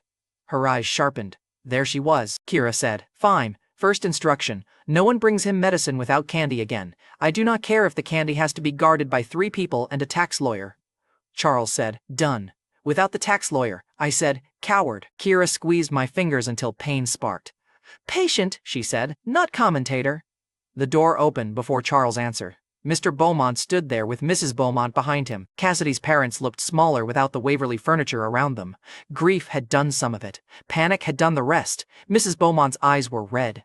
Mr. Beaumont's eyes went to Charles first, then to me, then to Keira's hand in mine. Of course he looked at the hand. Men like him always find the current access point. Mr. Beaumont said, "Asher, Cassidy died saving you, saving both of you." I said, "She did." His throat worked. Mr. Beaumont said, "Beaumont Group should not be punished for Hudson's crime. Cassidy paid enough." Keira's fingers stopped moving. There it was. A dead daughter turned into a negotiation before the flowers cooled. Even Charles looked disgusted. Mrs. Beaumont whispered, "Stop." Mr. Beaumont did not. He was already falling and still reaching for my sleeve. I said, "Cassidy's courage belongs to Cassidy, not Beaumont Group." His face tightened. I continued, "Her final act gets respect. Your company gets nothing from her body." Mrs. Beaumont covered her mouth. Keira looked at me then, not with softness, with recognition. That mattered. I was not punishing Cassidy through her parents. I was refusing to let her last clean act become another Beaumont invoice. Mr. Beaumont tried one more time. Mr. Beaumont said, "She loved you." I said, "Too late, and not better than my wife." The room went quiet. Keira's hand tightened around mine again. Charles stepped toward the door. Charles said, "Mrs. Beaumont, you may send Cassidy's personal requests through my office. Mr. Beaumont, if you mention corporate access beside your daughter's death again, you will not enter a Waverly property while I am alive." That locked it. Not as the scene's turn. The turn was already mine. Charles just shut the door politely enough to hurt. Mrs. Beaumont left crying. Mr. Beaumont left counting what crying had cost him. 2 days later, I went back to the Waverly estate. I did not go to a funeral scene for the audience to watch me look noble. Cassidy was mourned. Flowers were sent. Her final action was named honestly. Then I walked to Hudson's suite, because the house still had one rotten room. The staff lined the hall when I arrived. Not many. Enough. A housekeeper saw Keira at my side and corrected herself before I said a word. The housekeeper said, "Mrs. Waverly, the movers are ready." Keira stopped. I smiled. I said, "They learn fast when arson improves the syllabus." Keira said, "Do not joke in hallways with burn marks." I said, "I am coping terribly." Keira said, "I noticed." The door to Hudson's suite opened. For years that room had been a shrine to pity. Soft blankets, better views, clothes Charles bought because Hudson looked thin at the right time. Gifts Cassidy had sent when she wanted to feel loyal without checking facts. Now movers carried it out piece by piece. No speeches, no childhood montage, just removal. Hudson's framed writing photo went first, then the suits, then the desk where he had written fake apologies neat enough to fool busy people. Then a box of unused Guardian badges he had collected like he belonged to the system without earning a single bruise for me. Keira saw the badges and went cold. Keira said, "Trash." The mover looked at me. I said, "You heard Mrs. Waverly." The mover changed direction at once. That was the final status shift. Before, Keira had been the rival they tolerated because I chose her. After Harbor Gate, staff waited for her instruction before mine finished echoing. Hudson lost the room in silence. No hidden softness left to perform for him, no Cassidy running first, no father pretending pity was the same as inheritance.